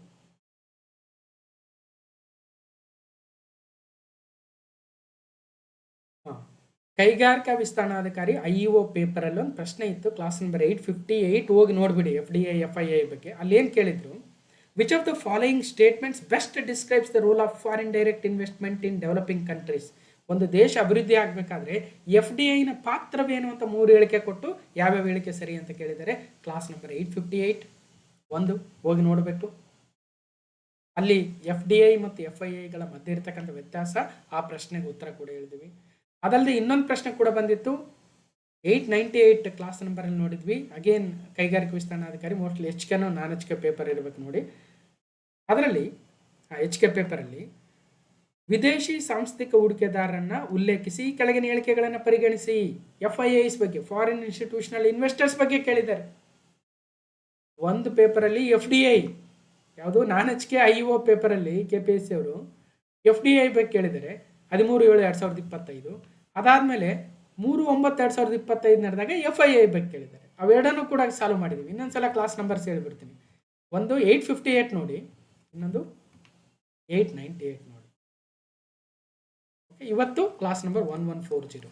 ದಿನ ಕ್ಲಾಸ್ ಬರ್ತಾ ಇರ್ತವೆ. ಕೆಲವೊಂದ್ಸಲ ನಾನು ಬ್ಯುಸಿ ಇರ್ತೀನಿ, ಎಲ್ಲೋ ತಿರುಗಾಡ್ತಾ ಇರ್ತೀನಿ, ಎಲ್ಲೋ ಟೂರ್ ಟ್ರಿಪ್ ಹೋಗಿರ್ತೀನಿ, ಅವಾಗ ಕ್ಲಾಸಸ್ ಬರಲ್ಲ. ನಾನೇ ಹೇಳಿರ್ತೀನಿ ಒಂದು ವಾರ ಅಡ್ಜಸ್ಟ್ ಮಾಡ್ಕೊಳ್ರಿ, ಬೇರೆ ಬೇರೆ ವೀಡಿಯೋಸ್ ನೋಡ್ರಿ ಅಂತ. ಇನ್ನೊಂದು ಪೇಪರಲ್ಲಿ ಏನೋ ಕೇಳಿದರೆ FDI ಬಗ್ಗೆ ನೋಡಿ. ಇನ್ನು ಕ್ವಶನ್ ನಂಬರ್ 5, ತಮಿಳುನಾಡಿನ BJP ಮಾಜಿ ಅಧ್ಯಕ್ಷರು, ನಮ್ಮ ಕರ್ನಾಟಕದ ಕೆಡೆರ್ನ IPS ಅಧಿಕಾರಿಯಾಗಿ ಕಾರ್ಯನಿರ್ವಹಿಸಿದ್ದಂತಹ ಕೆ ಅಣ್ಣಾಮಲೈ ಅವರು ಭಾರತೀಯ ಜನತಾ ಪಕ್ಷಕ್ಕೆ ರಾಜೀನಾಮೆ ನೀಡಿ ಹೊಸ ರಾಜಕೀಯ ಪಕ್ಷವನ್ನು ಪ್ರಾರಂಭಿಸುತ್ತಿರುವುದಾಗಿ ಘೋಷಣೆ ಮಾಡಿದ್ದಾರೆ. ಹಾಗಾದರೆ ಪ್ರಶ್ನೆ ಏನು ಬರ್ಬೋದು, ಇತ್ತೀಚೆಗೆ ಅಣ್ಣಾಮಲೈ ಅವರು ಒಂದು ಇನಿಷಿಯೇಟಿವ್ ತೆಗೆದುಕೊಂಡ್ರು, ಅದರ ಹೆಸರು ಏನಂತ ಬರ್ಬೋದಾ? ಹೆಸರು ವಿ ದಿ ಲೀಡರ್ಸ್ ಅಂತ. ನೋಡೋಣ. Farmer Tamil Nadu BJP president K Annamalai has resigned from the ಭಾರತೀಯ Janata party and announced he is launching a new political party. ಮೊದಲು ಕಾರ್ಯಕರ್ತರ ಪಡೆ ಸೃಷ್ಟಿ ಮಾಡ್ತಾರಂತೆ, ಬಳಿಕ ಚುನಾವಣೆಗೆ ಸ್ಪರ್ಧೆ. ಮಾಜಿ IPS ಅಧಿಕಾರಿಯ ರಾಜಕೀಯ ನೀಲನಕ್ಷೆ ವಿ ದಿ ಲೀಡರ್ಸ್, ನಾವು ನಾಯಕರು, ಅವೇ ನಾಯಕರು. ಅಣ್ಣಾಮಲೈ ಹೊಸ ಚಳವಳಿ. BJP ತೊರೆದಿರುವ ಮಾಜಿ IPS ಅಧಿಕಾರಿ ಕೆ ಅಣ್ಣಾಮಲೈ ಅವರು ಹೊಸ ರಾಜಕೀಯ ಚಳವಳಿ ಆರಂಭಿಸುವುದಾಗಿ ಘೋಷಣೆ ಮಾಡಿದ್ದಾರೆ. ಮುಂದಿನ ಚುನಾವಣೆ ವೇಳೆಗೆ ಹೊಸ ಪಕ್ಷ ಸ್ಥಾಪಿಸುವುದಾಗಿ ಪ್ರಕಟ ಮಾಡಿದ್ದಾರೆ. ಅಂದರೆ ಸೊ ಕಳೆದ ವಿಧಾನಸಭೆ ಚುನಾವಣೆ ಮುಂಚಿನಿಂದಲೇ ಅವರು ಅಷ್ಟಾಗಿ ಆಕ್ಟಿವ್ ಆಗಿರಲಿಲ್ಲ ಚುನಾವಣೆಯಲ್ಲಿ. ಸೊ ಅವರಿಗೆ ಮೋಸ್ಟ್ಲಿ ಹೊಸ ಪಕ್ಷವನ್ನು ಕಟ್ಟಿ ತಮ್ಮದೇ ಆಗಿರ್ತಕ್ಕಂಥ ಸಿದ್ಧಾಂತಗಳ ಮೂಲಕ ಮುನ್ನೆಲೆಗೆ ಬರಬೇಕಂತ ಅಂದ್ಕೊಂಡಿದ್ದಂಗಿದ್ದಾರೆ. ಹಾಗಾಗಿ ವಿ ದಿ ಲೀಡರ್ಸ್ ಅಂತಕ್ಕಂಥ ಇನಿಷಿಯೇಟಿವ್ನ ತರ್ತಾ ಇದ್ದಾರೆ. ನಂತರ ಪಕ್ಷವನ್ನು ಸ್ಥಾಪನೆ ಮಾಡಿ ಚುನಾವಣೆಗೆ ಬರ್ತೀವಿ ಅಂತ ಹೇಳ್ತಾ ಇದ್ದಾರೆ. ನೋಡೋಣ ಇವರ ಒಂದು ನಡೆ ಏನಿದೆ ಅದು ಮುಂದಿನ ಯುವ ಪಡೆಗೂ ಕೂಡ ಒಂದು ಅಂತೀವಿ ಬ್ಲೂ ಪ್ರಿಂಟ್ ಇದ್ದಂಗೆ. ಅಂದರೆ ರಾಜಕೀಯಕ್ಕೆ ಯುವ ಜನರು ಬಂದರೆ ಯಾವ ರೀತಿಯಾಗಿ ಮುಂದುವರಿಬೇಕಾಗುತ್ತೆ. ಒಂದು ಪಕ್ಷದ ಅಡಿಯಲ್ಲಿ ಕೆಲಸ ಮಾಡೋದು ಬೇರೆ ಆಗುತ್ತೆ, ತಮ್ಮದೇ ಆಗಿರ್ತಕ್ಕಂಥ ಪಕ್ಷವನ್ನು ಕಟ್ಟೋದು ಬೇರೆ ಆಗುತ್ತೆ. ಈಗ ವಿಜಯ್ ಅವರು ತಮ್ಮದೇ ಆಗಿರ್ತಕ್ಕಂಥ ಪಕ್ಷವನ್ನು ಕಟ್ಟಿಕೊಂಡು ಕೇವಲ 2 ವರ್ಷದಲ್ಲೇ ಅಧಿಕಾರಕ್ಕೆ ಬಂದರು, CM ಆದರು. ಅವರ ಫ್ಯಾನ್ ಬೇಸ್ ಬೇರೆ ಇತ್ತು, ಅವರ ಇನ್ಕಮ್ ರಿಸೋರ್ಸಸ್ ಬೇರೆ ಇತ್ತು.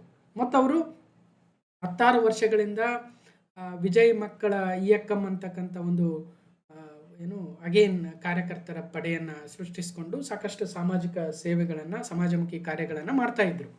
ಅದೇ ರೀತಿಯಾಗಿ ಇವತ್ತು ಅಣ್ಣಾಮಲೈ ಅವರು ಕೂಡ ತಮ್ಮದೇ ಆಗಿರ್ತಕ್ಕಂಥ ವಿ ದಿ ಲೀಡರ್ಸ್ ಅಂತಕ್ಕಂಥ ಕಾರ್ಯಕರ್ತರ ಪಡೆಯನ್ನು ಸೃಷ್ಟಿಸ್ಕೊಳ್ತಾ ಇದ್ದಾರೆ. ಅವರು ತಮ್ಮ ಕಾರ್ಯದಲ್ಲಿ ಯಶಸ್ಸನ್ನು ಸಾಧಿಸಲಿ, ಆ ಮೂಲಕ ಒಳ್ಳೆ ವಿಚಾರವಂತರು, ಒಳ್ಳೆ ಸಮಾಜಕ್ಕೆ ಏನಾದರೂ ಕೊಡುಗೆ ಕೊಡ್ತಕ್ಕಂಥವರು ನಮ್ಮ ದೇಶವನ್ನು ಇನ್ನಷ್ಟು ಮುನ್ನೆಲೆಗೆ ತೆಗೆದುಕೊಂಡು ಹೋಗಲಿ, ಅವರಿಗೆ ಶಕ್ತಿಯನ್ನು ನೀಡಲಿ ಅಂತ ಹಾರೈಸ್ತಾ ಅಥವಾ ಕೇಳ್ಕೊಳ್ತಾ ಅಣ್ಣಾಮಲೈ ಹೊಸ ಪಕ್ಷ ಸ್ಥಾಪನೆಯ ಘೋಷಣೆ, ವಿ ದಿ ಲೀಡರ್ಸನ್ನು ನೆನಪಿಡಿ.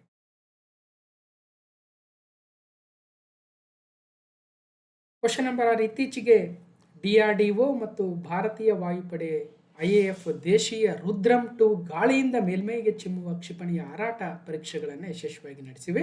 ರೀಸೆಂಟ್ಲಿ DRDO ಮತ್ತು ಇಂಡಿಯನ್ ಏರ್ಫೋರ್ಸ್ ಇವರಿಬ್ಬರು ಜಂಟಿಯಾಗಿ ಇತ್ತೀಚೆಗೆ ಒಂದು ಕ್ಷಿಪಣಿಯ ಪರೀಕ್ಷಾರ್ಥ ಪ್ರಯೋಗವನ್ನು ಮಾಡಿದರು. ಆ ಕ್ಷಿಪಣಿಯ ಹೆಸರೇನು ಅಂದರೆ ಹೆಸರು ರುದ್ರಂ 2. ಇದು ಯಾವ ರೀತಿಯ ಕ್ಷಿಪಣಿ?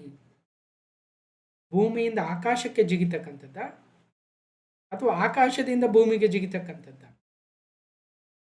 ಸರ್ಪ್ರೈಸಿಂಗ್ಲಿ ಆಕಾಶದಿಂದ ಭೂಮಿಗೆ. ಅಂದರೆ ಏರ್ ಟು ಸರ್ಫೇಸ್, ನೆನ್ಪಿಟ್ಟಿರ್ಬೇಕು. ಇದು ಒಂಥರ ಏರ್ ಟು ಸರ್ಫೇಸ್ ಭಾಳ ಇರಲ್ಲ, ಎಲ್ಲವೂ ಸರ್ಫೇಸ್ ಟು ಏರ್ ಇರುತ್ತೆ ಅಥವಾ ಸರ್ಫೇಸ್ ಟು ಸರ್ಫೇಸ್ ಇರುತ್ತೆ. ಏರ್ ಟು ಸರ್ಫೇಸ್ ಇದು ಅಂದ್ರೆ ಅರ್ಥ, ಯುದ್ಧ ವಿಮಾನಗಳಿಂದ ಈ ರುದ್ರಂ 2 ಕ್ಷಿಪಣಿಗಳನ್ನು ತೆಗೆದುಕೊಂಡು ಹೋಗಿ ಇಂಥ ನಿರ್ದಿಷ್ಟ ಸಮಯದಲ್ಲಿ ಅದನ್ನು ಲಾಂಚ್ ಮಾಡಿ ಭೂಮಿಯ ಪರ್ಟಿಕ್ಯುಲರ್ ಟಾರ್ಗೆಟ್ಗೆ ಗುರಿಯನ್ನು ಇಡ್ತಕ್ಕಂಥದ್ದು. ಏರಿಂದ ಸರ್ಫೇಸ್ಗೆ, ಆಕಾಶದಿಂದ ಭೂಮಿಗೆ. ಅರ್ಥ ಮಾಡ್ಕೊಂಡ್ರೆ ಹೆಸರು ರುದ್ರಂ 2. ಯಾರು ಡೆವಲಪ್ ಮಾಡಿದ್ದಾರೆ? DRDO. ಯಾರಿಗೆ ಕೊಡ್ತಾ ಇದ್ದಾರೆ ಇದನ್ನು? Indian air force. ದೇಶೀಯ ತಂತ್ರಜ್ಞಾನದ ರುದ್ರಂ 2 ಕ್ಷಿಪಣಿ ಪರೀಕ್ಷೆ ಯಶಸ್ವಿಯಾಗಿದೆ. ಭಾರತೀಯ ರಕ್ಷಣಾ ಸಂಶೋಧನಾ ಮತ್ತು ಅಭಿವೃದ್ಧಿ ಸಂಸ್ಥೆ DRDO, ಭಾರತೀಯ ವಾಯುಪಡೆ ಜಂಟಿಯಾಗಿ ಹಮ್ಮಿಕೊಂಡಿದ್ದ ರುದ್ರಂ 2 ಕ್ಷಿಪಣಿಯ ಪರೀಕ್ಷಾರ್ಥ ಪ್ರಯೋಗ ಯಶಸ್ವಿಯಾಗಿದೆ. ಆಕಾಶದಿಂದ ಭೂಮಿಗೆ ಚಿಮ್ಮುವ ಏರ್ ಟು ಸರ್ಫೇಸ್ ಈ ಅತ್ಯಾಧುನಿಕ ಕ್ಷಿಪಣಿಯನ್ನು ಯುದ್ಧ ವಿಮಾನದ ಮೂಲಕ ಪರೀಕ್ಷಾರ್ಥ ಉಡಾವಣೆ ಮಾಡಲಾಯಿತು. ಅತ್ಯಂತ ಕಠಿಣ ಮತ್ತು ಸವಾಲಿನ ಸಂದರ್ಭಗಳ ನಡುವೆಯೂ ಈ ಕ್ಷಿಪಣಿಯು ನಿಗದಿತ ಪಥದಲ್ಲಿ ಸಾಗಿ ಗುರಿಯನ್ನು ಛೇದಿಸುತ್ತದೆ ಅಥವಾ ಭೇದಿಸುತ್ತದೆ. ಚಾಂದಿಪುರದ ಇಂಟಿಗ್ರೇಟೆಡ್ ಟೆಸ್ಟ್ ರೇಂಜಲ್ಲಿ ಈ ಒಂದು ಕ್ಷಿಪಣಿಯ ಪರೀಕ್ಷಾರ್ಥ ಪ್ರಯೋಗವನ್ನು ನಡೆಸಲಾಯಿತು. Rudram 2 missile test, DRDO, air to surface.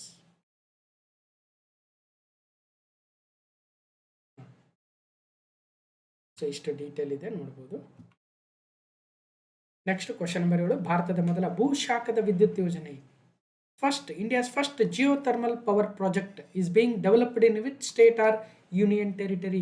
ಭಾರತದ ಮೊದಲ ಭೂಶಾಖದ ವಿದ್ಯುತ್ ಯೋಜನೆಯನ್ನು ಯಾವ ರಾಜ್ಯ ಅಥವಾ ಕೇಂದ್ರಾಡಳಿತ ಪ್ರದೇಶದಲ್ಲಿ ಅಭಿವೃದ್ಧಿಪಡಿಸಲಾಗ್ತಾ ಇದೆ? ಲಡಾಖ್, ಉತ್ತರಾಖಂಡ್, ಹಿಮಾಚಲ್ ಪ್ರದೇಶ್, ನವದೆಹಲಿ. ಅಂದರೆ ದೇಶದಲ್ಲಿಯೇ first time geothermal power project, ಭೂ ಅಂತರಾಳದಲ್ಲಿರ್ತಕ್ಕಂತಹ ಆ ಹೀಟನ್ನು ಹೊರಗಡೆ ತಂದು ಟರ್ಬೈನ್ಗಳನ್ನು ತಿರುಗಿಸಿ ಜನರೇಟರ್ ಮೂಲಕ ವಿದ್ಯುತ್ ಉತ್ಪಾದಿಸಿ ಮನೆ ಮನೆಗೆ ಅಥವಾ ಬೇರೆ ಪ್ರಾಜೆಕ್ಟಿಗೆ ಬಳಸ್ಕೊಳ್ತಕ್ಕಂಥ ಒಂದು ಭೂಶಾಖದ ವಿದ್ಯುತ್ ಯೋಜನೆ ಜಿಯೋಥರ್ಮಲ್ ಪವರ್ ಪ್ರಾಜೆಕ್ಟು ದೇಶದಲ್ಲೇ ಮೊದಲು, ಅದು ಲಡಾಖಲ್ಲೇ ಆರಂಭ ಆಗ್ತಾ ಇದೆ. ಇತ್ತೀಚೆಗೆ ONGC ಮತ್ತು ಲಡಾಖ್ ಮತ್ತೆ ಒಪ್ಪಂದ ಕೂಡ ಆಗಿದೆ. ಲಡಾಖ್ನ ಲೆಫ್ಟಿನೆಂಟ್ ಗವರ್ನರ್ ಆಗಿರ್ತಕ್ಕಂಥ ವಿನಯ್ ಕುಮಾರ್ ಸಕ್ಸೇನಾರ್ ಅವರು 5 ವರ್ಷಗಳ ಕಾಂಟ್ರಾಕ್ಟನ್ನು MOU ಅನ್ನು ONGC ಜೊತೆ ಮಾಡ್ಕೊಂಡಿದ್ದಾರೆ. So it will be India's first geothermal power project in Ladakh in country. ಎಲ್ಲಿ ಅಂದರೆ ಪುಗಾ ವ್ಯಾಲಿ ಅಂತಕ್ಕಂಥದ್ದು. The plant will generate electricity using heat energy obtain from the beneath the earth surface. ಭೂಮಿ ಅಂತರಾಳದಲ್ಲಿರ್ತಕ್ಕಂಥ ಹೀಟ್ ಎನರ್ಜಿಯನ್ನು ಮೇಲೆ ತಂದು ಎಲೆಕ್ಟ್ರಿಸಿಟಿಯನ್ನು generate ಮಾಡ್ತಕ್ಕಂಥ ಒಂದು ಪ್ರಾಜೆಕ್ಟ್ ಆಗುತ್ತೆ. ONGC ಇದರ ಜವಾಬ್ದಾರಿಯನ್ನು ಹೊತ್ತಿದೆ. ONGC oil and natural gas corporation, ಕೇಂದ್ರದ ಪೆಟ್ರೋಲಿಯಂ ನ್ಯಾಚುರಲ್ ಗ್ಯಾಸ್ ಮಿನಿಸ್ಟ್ರಿ ಅಡಿಯಲ್ಲಿ ಬರುತ್ತೆ. 14 ಆಗಸ್ಟ್ 1956 ಸ್ಥಾಪನೆ ಆಗುತ್ತೆ. ತನ್ನ ಪ್ರಧಾನ ಕಚೇರಿಯನ್ನು ನವದೆಹಲಿಯಲ್ಲಿ ಹೊಂದಿದೆ. Ladakh approved the extension of MOU with ONGC for another 5 years to develop India's first geothermal power project. ಭಾರತದ ಮೊದಲ ಭೂಶಾಖದ ವಿದ್ಯುತ್ ಯೋಜನೆಯನ್ನು ಅಭಿವೃದ್ಧಿಪಡಿಸಲು ತೈಲ ಮತ್ತು ನೈಸರ್ಗಿಕ ಅನಿಲ ನಿಗಮದೊಂದಿಗಿನ ಒಪ್ಪಂದವನ್ನು 5 ವರ್ಷಗಳ ಕಾಲ ವಿಸ್ತರಿಸಿದೆ ಲಡಾಖ್. ಅದರ ಅರ್ಥ ಈಗ ಆಲ್ರೆಡಿ ಒಪ್ಪಂದ ಇತ್ತು ಅಂದಂಗೆ. The project will be established at Puga valley at an altitude over 14,000 feet. The project will be implemented in phases. First drill ಮಾಡಬೇಕು, ಡ್ರಿಲ್ ಮಾಡಿದ್ದನ್ನು ಅದನ್ನು ಹೊರಗಡೆ ತರಬೇಕು, ಹೀಟ್ ಎನರ್ಜಿನ ತಂದು ಟರ್ಬೈನ್ಗಳನ್ನು ತಿರುಗಿಸ್ಬೇಕು, ಜನರೇಟರ್ನ ಬಳಸಿ ಜನರೇಟ್ ಮಾಡಬೇಕು. ಅದೆಲ್ಲ ಹಂತವಾಗಿ ಆಗುತ್ತೆ. ಅದಕ್ಕೋಸ್ಕರ 5 ವರ್ಷಗಳ ಕಾಲ ಮುಂದಕ್ಕೆ ಹಾಕಿದ್ದಾರೆ. Testing, evaluation and commissioning of the pilot project will begin from 26-27. Okay, ಈ ಉಪಕ್ರಮವು ಹಿಮಾಲಯ ಪ್ರದೇಶದಲ್ಲಿ ನವೀಕರಿಸಬಹುದಾದ ಮತ್ತು ಸುಸ್ಥಿರ ಶಕ್ತಿಯನ್ನು ಉತ್ತೇಜಿಸುವ ಗುರಿಯನ್ನು ಹೊಂದಿದೆ. ಹಾಗಾದರೆ ಜಿಯೋಥರ್ಮಲ್ ಎನರ್ಜಿ ಯಾವ ರೀತಿಯಾಗಿ ಜನರೇಟ್ ಆಗುತ್ತೆ? ಜಿಯೋಥರ್ಮಲ್ ರಿಸರ್ವಾಯರ್ ಇರುತ್ತೆ. ಅಲ್ಲಿಂದ ಆ ಸ್ಟೀಮನ್ನು ಮೇಲುಗಡೆ ತರ್ತಾರೆ, ತಂದು ಟರ್ಬೈನನ್ನು ತಿರುಗಿಸ್ತಾರೆ, ಜನರೇಟರ್ನ ಬಳಸಿ ವಿದ್ಯುತ್ತನ್ನು ಜನರೇಟ್ ಮಾಡ್ತಾರೆ, ಅದರ ಗ್ರಿಡ್ ಮುಖಾಂತರ ಸಪ್ಲೈ ಮಾಡ್ತಾರೆ. ಇದು ಒಂದು. ನಂತರ ಆ ಹೀಟ್ ಇರ್ತಕ್ಕಂಥ ಸ್ಟೀಮ್ ಏನಿದೆ ಅದನ್ನು ಕೂಲಿಂಗ್ ಟವರಿಗೆ ಕಳಿಸ್ತಾರೆ. ಆ ನೀರು ಕೂಲ್ ಆಗುತ್ತೆ. ಕೂಲ್ ಆಗಿರ್ತಕ್ಕಂಥ ನೀರನ್ನು ಮತ್ತೆ ಒಳಗಡೆ ಭೂ ಅಂತರಾಳಕ್ಕೆ ಪಂಪ್ ಮಾಡ್ತಾರೆ, ಇಂಜೆಕ್ಟ್ ಮಾಡ್ತಾರೆ. ಇದೊಂಥರ ರೀಸೈಕಲ್, ನವೀಕರಿಸಬಹುದಾಗಿರ್ತಕ್ಕಂಥ ಇಂಧನ ಮೂಲವಾಗುತ್ತೆ. ಜಿಯೋಥರ್ಮಲ್ ಎನರ್ಜಿ ಹೇಗೆ ಉತ್ಪಾದನೆ ಆಗುತ್ತೆ ಒಂದ್ಸಲ ಓದಿ ಡೀಟೇಲ್ ಆಗಿ ನಿಮ್ಮ ಬುಕ್ಕಲ್ಲಿ ಎಲ್ಲಿ ಯಾವ ಚಾಪ್ಟರ್ಲ್ಲಿ ಬರುತ್ತೆ ಓದಿ. ಇಲ್ಲಿ 4 ಹಂತದ ಪ್ರೋಸೆಸ್ ಇರುತ್ತೆ. ಒಂದು ಎಕ್ಸ್ಟ್ರಾಕ್ಷನ್, ಎರಡನೇದು ಟರ್ಬೈನ್ ಸ್ಪಿನ್ನಿಂಗ್, ಮೂರನೇದು ಪವರ್ ಪ್ರೊಡಕ್ಷನ್, ನಾಲ್ಕನೇದು injection. The extraction wells are drilled miles into the earth to pump hot water stream to the surface. ಸುಮಾರು ಕಿಲೋಮೀಟರ್ ಗಟ್ಟಲೆ ಮೈಲು ಗಟ್ಟಲೆ ಭೂ ಅಂತರಾಳದಲ್ಲಿ ಕೊರೆದು ಬಾವಿಗಳನ್ನು ತೋಡಿ ಅದರಿಂದ ಎಕ್ಸ್ಟ್ರಾಕ್ಟ್ ಮಾಡಬೇಕಾಗುತ್ತೆ ಈಟ್ ಅಥವಾ ಹಾಟ್ ವಾಟರ್. ನಂತರ ಅದನ್ನು high pressure steam rushes through the pipes to rotate the giant turbine. ಆ ಸ್ಟೀಮ್ ಬಂದು ಈ ಒಂದು ಟರ್ಬೈನ್ಗಳನ್ನು ರೊಟೇಟ್ ಮಾಡುತ್ತೆ. ಮೂರನೇ ಅಂತ power production. The spinning turbine drives the generator creating a electricity for the grid. ಅನಂತರ ಆ ನೀರನ್ನು ಕೂಲ್ ಮಾಡಿ ಮತ್ತೆ ಬ್ಯಾಕ್ ಇಂಟು ದ ಭೂಮಿ ಅಂತರಾಳಕ್ಕೆ ಮತ್ತೆ ಕಳಿಸ್ತವೆ. ಸೊ ಈ ಒಂದು ಪ್ರೋಸೆಸ್. ಇದರಲ್ಲಿ ಮತ್ತೆ ಟೈಪ್ಸ್ ಆಫ್ ಪವರ್ ಪ್ಲಾಂಟ್ಸ್ ಇದಾವಂತೆ ನೋಡ್ಬೋದು. ಇದನ್ನು ಇವತ್ತು 2026 ನಾವು ಜೂನ್ ತಿಂಗಳಲ್ಲಿದ್ದೀವಿ. ನಾವು 2021 ಫೆಬ್ರವರಿ ತಿಂಗಳು ವೀಕ್ 1, ಅವಾಗಿನ ವೀಕ್ 1, ವೀಕ್ 2, ವೀಕ್ 3, ವೀಕ್ 4 ಅಂತ ಮಾಡ್ತಾ ಇದ್ದೆ ಕರೆಂಟ್ ಅಫೇರ್ಸ್. ಈಗ ಪಾರ್ಟ್ 1, ಪಾರ್ಟ್ 2 ಮಾಡ್ತಾ ಇದ್ದೀವಿ. ಫೆಬ್ರವರಿ 2021ರಲ್ಲಿ ಭಾರತದ ಮೊದಲ ಭೂಶಾಖ ವಿದ್ಯುತ್ ಸ್ಥಾವರವನ್ನು ಈ ಕೆಳಗಿನ ಯಾವ ಸ್ಥಳದಲ್ಲಿ ಸ್ಥಾಪಿಸಲು ಉದ್ದೇಶಿಸಲಾಗಿದೆ? ಸೊ ಲಡಾಖ್. ನೋಡ್ಬೋದು ಅವತ್ತಿನ ಕ್ವಾಲಿಟಿ ಹೆಂಗಿತ್ತು ಸ್ಲೈಡ್ಸು, ಇದೇ ಇವತ್ತಿನ ಕ್ವಾಲಿಟಿ ಹೆಂಗಿದೆ. ಇಷ್ಟೇ ಇಂಪ್ರೂವೈಸೇಷನ್. ಮೋಸ್ಟ್ಲಿ ಆಪ್ಷನ್ಸ್ ಚೇಂಜ್ ಆಗಿರ್ಬೋದು ಇವತ್ತು. Ladakh to get India's first geothermal power plant ಅಂತ 2021 ಮಾತಾಡಿದ್ವಿ. ONGC ಜೊತೆ ಬಂದ್ ಮಾಡ್ಕೊಂಡಿದ್ರು. ಅವತ್ತು ಕೂಡ ಹೇಗೆ ಜಿಯೋಥರ್ಮಲ್ ಪವರ್ ಪ್ಲಾಂಟ್ ಕೆಲಸ ಮಾಡುತ್ತೆ. So hot water stream, turbine, generator, power supply, cooling, then again inject well. ಹಾಗಾದರೆ ಲಡಾಖ್ ಸುದ್ದಿಗೆ ಬಂದಿರೋದ್ರಿಂದ ಕೇಂದ್ರಾಡಳಿತ ಪ್ರದೇಶ ಲಡಾಖ್, ರಾಜಧಾನಿ ಲೇ, ಕಾರ್ಗಿಲ್, 31 ಅಕ್ಟೋಬರ್ 2019 ಸ್ಥಾಪನೆ. ಹಿಂದಿ ಇಂಗ್ಲಿಷ್ ಆಡಳಿತ ಭಾಷೆ. 2 ಜಿಲ್ಲೆಗಳಿದ್ವು, ಮೊನ್ನೆ 5 ಹೊಸ ಜಿಲ್ಲೆಗಳಾಗಿದ್ದಾವೆ. ಕರೆಂಟ್ ಅಫೇರ್ಸಲ್ಲಿ ಮಾತಾಡಿದ್ವಿ ಯಾವ್ಯಾವ ಜಿಲ್ಲೆಗಳು ಏನೇನಂತ. ಒಟ್ಟು 7 ಜಿಲ್ಲೆಗಳಾದವು. Vinay Kumar Saxena lieutenant governor of the Ladakh union territory. The guest is equivalent to the god. Ladakh tourism tagline Jammu Kashmir and Ladakh high court ಅಂತ ಇದೆ, ಗಮನಿಸ್ಬೋದು. ಇನ್ನು ಅಲ್ಲಿರ್ತಕ್ಕಂಥ ಒಂದು ಕೋಲ್ಡ್ ಡೆಸರ್ಟ್ ಅಲ್ಲ, national ಎಮಿಸ್ national park is very important. ಭಾಳ ಸಲ ಎಕ್ಸಾಮಲ್ಲಿ ಕೇಳಿದ್ದಾರೆ. ಮತ್ತು ದೇಶದ 16 ಇಂಟ್ಯಾಂಜಿಬಲ್ ಕಲ್ಚರಲ್ ಹೆರಿಟೇಜ್ ಸೈಟಲ್ಲಿ ಒಂದಾಗಿರ್ತಕ್ಕಂತಹ ಬೌದ್ಧ ಪಟ್ಟಣ, Buddhist chanting of Ladakh. Again soccer ಮತ್ತು ಸುಮೋರಿರಿ ಅಂತಕ್ಕಂತಹ 2 ರಾಮ್ಸರ್ ತಾಣಗಳನ್ನು ಕೂಡ ಲಡಾಖ್ ಹೊಂದಿದೆ. ಇನ್ನು ಬೇರೆ ಡೀಟೇಲ್ಸ್ ಇದೆ, ನೀವೇ ನೋಟ್ ಮಾಡಿ. ಕ್ವಶನ್ ನಂಬರ್ 8, ಇತ್ತೀಚೆಗೆ ಸುದ್ದಿಯಲ್ಲಿ ಕಾಣಿಸಿಕೊಂಡ ಬಿಸ್ಮಾರ್ಕ್ ಸಮುದ್ರವು ಯಾವ ಸಾಗರದಲ್ಲಿದೆ? Bismarck Sea that was recently seen in the news is located in which ocean? ಈಗ ಅರಬ್ಬಿ ಸಮುದ್ರ, ಅರೇಬಿಯನ್ ಸಿ ಯಾವ ಸಾಗರದಲ್ಲಿದೆ? ಹಿಂದೂ ಮಹಾಸಾಗರದಲ್ಲಿದೆ. ಅದೇ ರೀತಿ ಬಿಸ್ಮಾರ್ಕ್ ಸಿ ಯಾವ ಸಾಗರದಲ್ಲಿ ಬರುತ್ತೆ ಮತ್ತೆ ಯಾಕೆ ಸುದ್ದಿಯಲ್ಲಿದೆ? ಸರಿಯಾದ ಉತ್ತರ ಹಿಂದೂ ಮಹಾಸಾಗರ, ಅಟ್ಲಾಂಟಿಕ್ ಮಹಾಸಾಗರ, ಆರ್ಕ್ಟಿಕ್ ಮಹಾಸಾಗರ ಅಥವಾ ಪೆಸಿಫಿಕ್ ಮಹಾಸಾಗರ. ಅಂದರೆ ಪೆಸಿಫಿಕ್ ಮಹಾಸಾಗರದ ಭಾಗವಾಗಿದೆ ಬಿಸ್ಮಾರ್ಕ್ ಸಮುದ್ರ.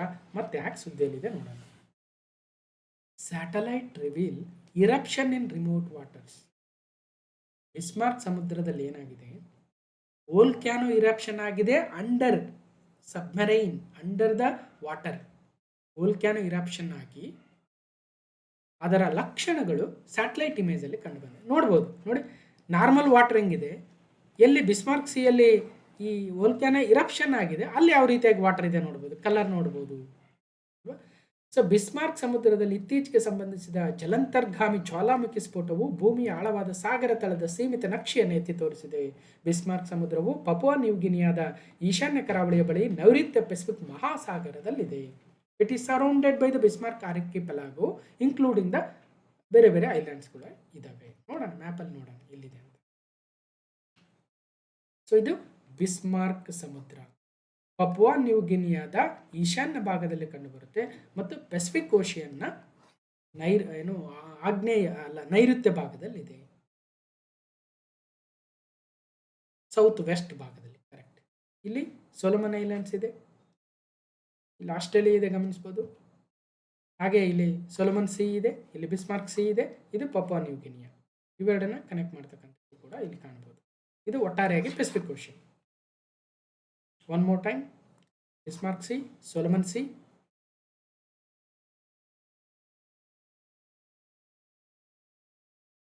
9ನೇ ಪ್ರಶ್ನೆ, plant open CRISPR 1 genome editing platform ಅನ್ನು ಯಾವ ಸಂಸ್ಥೆ ಅಭಿವೃದ್ಧಿಪಡಿಸಿದೆ?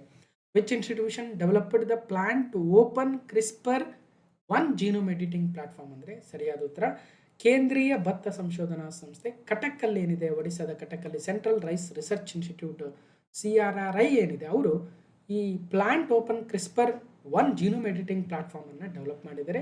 AI genome editing for crops, plant open CRISPR 1. ಭಾರತೀಯ ಕೃಷಿ ಸಂಶೋಧನಾ ಮಂಡಳಿ, Indian council of agricultural research ICAR ಅಡಿಯಲ್ಲಿ ಬರುವ ಕೇಂದ್ರೀಯ ಭತ್ತ ಸಂಶೋಧನಾ ಸಂಸ್ಥೆ ಕಟಕ್ ಯಾವುದು? Central rice research institute Cuttack ಅವರು ಇತ್ತೀಚೆಗೆ ಪ್ಲಾಂಟ್ ಓಪನ್ ಕ್ರಿಸ್ಪರ್ 1 ಅಂತಕ್ಕಂತಹ ಒಂದು ಸಸ್ಯಗಳ ಜೀನೋಮ್ ಎಡಿಟಿಂಗ್ ಮಾಡ್ತಕ್ಕಂಥ ಟೆಕ್ನಾಲಜಿಯನ್ನು ಇನ್ವೆಂಟ್ ಮಾಡಿದ್ದಾರೆ.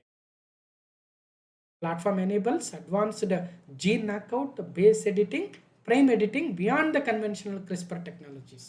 ಈಗ ಆಲ್ರೆಡಿ ಇರ್ತಕ್ಕಂಥ ಕ್ರಿಸ್ಪರ್ ಟೆಕ್ನಾಲಜಿಗಳನ್ನು ಮೀರಿ ನೂತನ artificial intelligence designed gene editor for crops ಅಂತ ಹೇಳ್ಬೋದು, ಮತ್ತು ಪ್ರಪಂಚದಲ್ಲೇ ಫಸ್ಟ್ ಅಂತ ಇದೆ, ನೋಡ್ಬೋದು. ಯಾರು ತಂದಿದ್ದಾರೆ ಸದ್ಯಕ್ಕಂತೂ ಈ ಸುದ್ದಿಯಲ್ಲಿದೆ. ಭಾಳ ಕ್ರಿಸ್ಪರ್ ಅಂದ್ರೆ ಏನದು ಹೆಂಗೆ ಇದಾಗುತ್ತೆ ಅಂತ ಮತ್ತೆ ಡೀಪಾಗಿ ಹೋದ್ರೆ ಭಾಳ ಕಷ್ಟ, ಭಾಳ ಟೆಕ್ನಾಲಜಿಕಲ್ ಥಿಂಗ್ ಆಗುತ್ತೆ. Words first AI design genome editing tool for plants ಯಾರು ಅಂದರೆ ಕಟಕ್ನ CRRI, ನೆನ್ಪಿಟ್ಟಿರಿ. ಇವರು ಯಾವುದ್ರ ಮೇಲೆ ಟೆಸ್ಟ್ ಮಾಡಿದರೆ? ರೈಸ್ ಪ್ಲಾಂಟ್ ಮೇಲೆ, ವರಿಜಾ ಸಟೈವಾ ಅಂತ ಏನು ಕರಿತೀವಿ, scientific name of the rice. So ಅದ್ರ ಮೇಲೆ ಟೆಸ್ಟ್ ಮಾಡಿದ್ದಾರೆ. ನಾವು 2022 ಜೂನ್ ತಿಂಗಳ ಪಾರ್ಟ್ 1ನಲ್ಲಿ ಒಂದು ಜೀವಿಯ DNA ಬದಲಾವಣೆ ಮಾಡುವ ತಂತ್ರಜ್ಞಾನದ ಹೆಸರೇನು? ಒಂದು ಜೀವಿಯ DNA ಚೇಂಜ್ ಮಾಡ್ತಕ್ಕಂಥ ಟೆಕ್ನಾಲಜಿ ಹೆಸರೇ genome editing. Genome editing. Plant ಆಗಿದ್ರೆ ಜೀನೋಮ್ ಎಡಿಟಿಂಗ್ ಅಂತೀವಿ, ಅಥವಾ ಅದರ ತಳಿಯನ್ನು ಮಾರ್ಪಡಿಸಿದ ಜೀವಿಗಳು GMO ಅಂತ ಕೂಡ ಒಂದು ಟೆಕ್ನಾಲಜಿ ಇದೆ. ಇವೆಲ್ಲವನ್ನು ತಿಳ್ಕೋಬೇಕು. ಕ್ವಶನ್ ನಂಬರ್ 10, ಭಾರತದಲ್ಲಿ ಸಂಶೋಧನೆ ಮತ್ತು ಅಭಿವೃದ್ಧಿಯನ್ನು ಸುಲಭಗೊಳಿಸುವುದು ಎಂಬ ವರದಿಯನ್ನು ಯಾವ ಸಂಸ್ಥೆ ಬಿಡುಗಡೆ ಮಾಡಿದೆ? Which organization released the ease of doing research and development in India? Ease of doing business ಅಂತ ಹೇಳ್ತೀವಿ, ಅದೇ ಥರ ರಿಸರ್ಚ್ ಡೆವಲಪ್ಮೆಂಟ್ ಮಾಡೋದಕ್ಕೆ ಯಾವ ಸುಲಭ ಇದೆಯಾ, ಕಷ್ಟ ಇದೆಯಾ ಇಂಡಿಯಾದಲ್ಲಿ ಅಂತಕ್ಕಂಥದ್ದು. ಸರಿಯಾದ ಉತ್ತರ ಈ ವರದಿಯನ್ನು, ರಿಪೋರ್ಟನ್ನು ರಿಲೀಸ್ ಮಾಡಿರ್ತಕ್ಕಂಥದ್ದು ನೀತಿ ಆಯೋಗ. ಏನು ಹೇಳ್ತಾ ಇದೆ?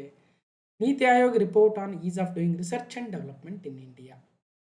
ನೋಡೋಣ. ನೀತಿ ಆಯೋಗವು ಭಾರತದಲ್ಲಿ ಸಂಶೋಧನೆ ಮತ್ತು ಅಭಿವೃದ್ಧಿಯನ್ನು ಸುಲಭಗೊಳಿಸುವ ವರದಿಯನ್ನು ಬಿಡುಗಡೆ ಮಾಡಿದೆ. Report states that India's gross expenditure on research and development stands at 0.65% of the GDP-ಯ 0.65% ಅಷ್ಟೇ ನಾವು ಇನ್ವೆಸ್ಟ್ ಮಾಡ್ತಾ ಇರೋದಂತೆ. ನಮ್ಮ GDP ಎಷ್ಟು ಲಕ್ಷ ಕೋಟಿ ಇದೆಯೋ ಅದ್ರ 0.65% ನೋಡಿ.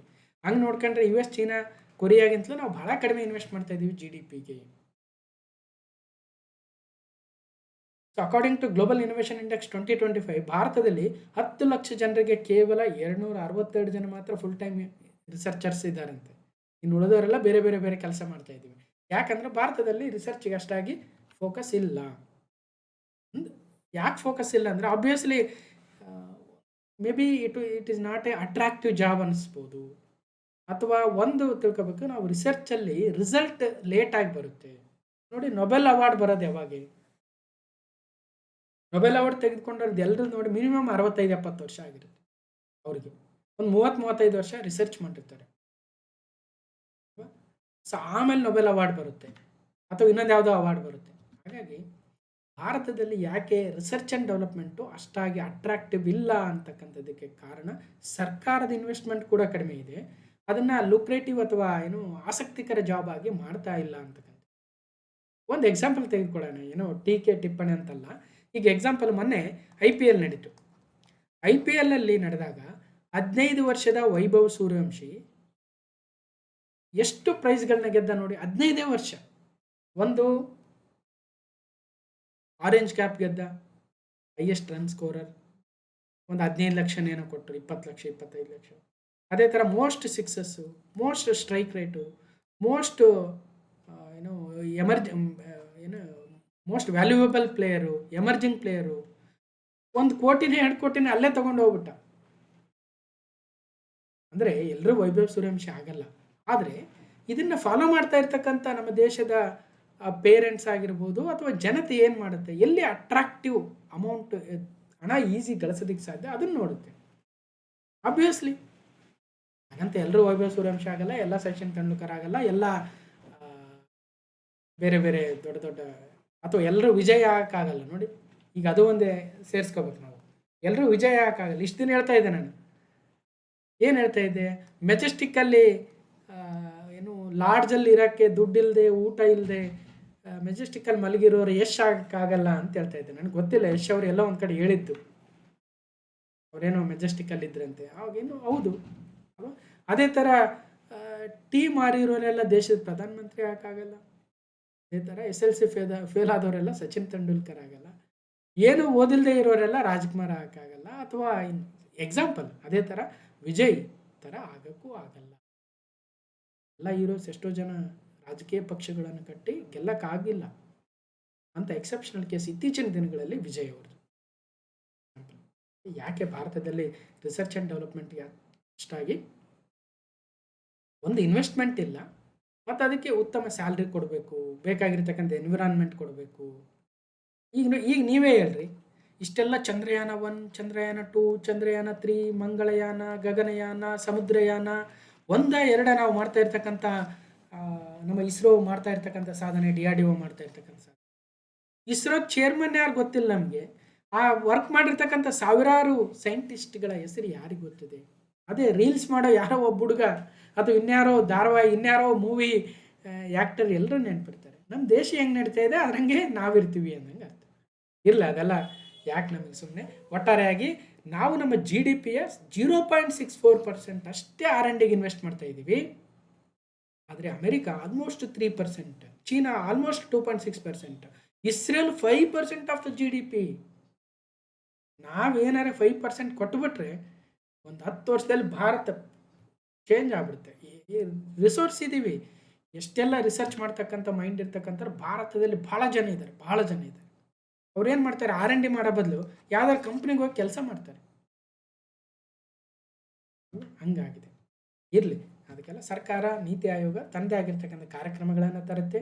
ಇನ್ವೆಸ್ಟ್ಮೆಂಟ್ ಜಾಸ್ತಿ ಮಾಡಿ ಯಾವ ರೀತಿಯಾಗಿ ನಾವು ಮುಂದುವರಿಬೇಕು ಅನ್ನೋದನ್ನು ನಮ್ಮ ಥಿಂಕ್ ಟ್ಯಾಂಕ್ ಮಾಡುತ್ತೆ. NITI Aayog, national institution for transforming India, 1 ಜನವರಿ 2015 ಸ್ಥಾಪನೆ. ಯೋಜನಾ ಆಯೋಗವನ್ನು ಬದಲಾಯಿಸಲು ಬಂತು. ಅಧ್ಯಕ್ಷರು ಯಾವಾಗಲೂ ಪ್ರಧಾನಮಂತ್ರಿಗಳಿರ್ತಾರೆ. ಈಗ ನರೇಂದ್ರ ಮೋದಿ ಅವರು, ಉಪಾಧ್ಯಕ್ಷರು ಮೊನ್ನೆ ಚೇಂಜ್ ಆಗಿದ್ದರು, ಅಶೋಕ್ ಕುಮಾರ್ ಲಾಹಿರಿರವರು. ಇನ್ನು CEO ಈಗ ಸದ್ಯ ನಿಧಿ ಚೆಬ್ಬರ್ ಅವರು ಇಂಟ್ರಿಮ್ CEO ಆಗಿದ್ದಾರೆ. ಅದೇ ರೀತಿಯಾಗಿ ಸದಸ್ಯರ ನೇಮಕ ಕೂಡ ಆಗಿತ್ತು, ಇತ್ತೀಚೆಗೆ ಮಾತಾಡಿದ್ವಿ, ನೋಡಿ ಅಂತ ಹೇಳ್ತಾ. ಇದು ಒಟ್ಟಾರೆಯಾಗಿ ಕ್ಲಾಸ್ ನಂಬರ್ 1140 ಮತ್ತು ಜೂನ್ 2026 ಪಾರ್ಟ್ 3 ಕರೆಂಟ್ ಅಫೇರ್ಸ್ ಆಗಿತ್ತು. ಹೇಗನ್ನಿಸ್ತು ಅಂತ ಕಮೆಂಟ್ ಮೂಲಕ ತಿಳಿಸಿ. ಮತ್ತು ಈ ವಿಡಿಯೋನ ಕಂಪ್ಲೀಟಾಗಿ ನೋಡಿರ್ತಕ್ಕಂಥ ಎಲ್ರಿಗೂ ಧನ್ಯವಾದಗಳು. ಮತ್ತೆ ಮುಂದಿನ ವಿಡಿಯೋದಲ್ಲಿ ಸಿಗ್ತೀನಿ ಅಂತ ಹೇಳ್ತಾ ಥ್ಯಾಂಕ್ ಯು.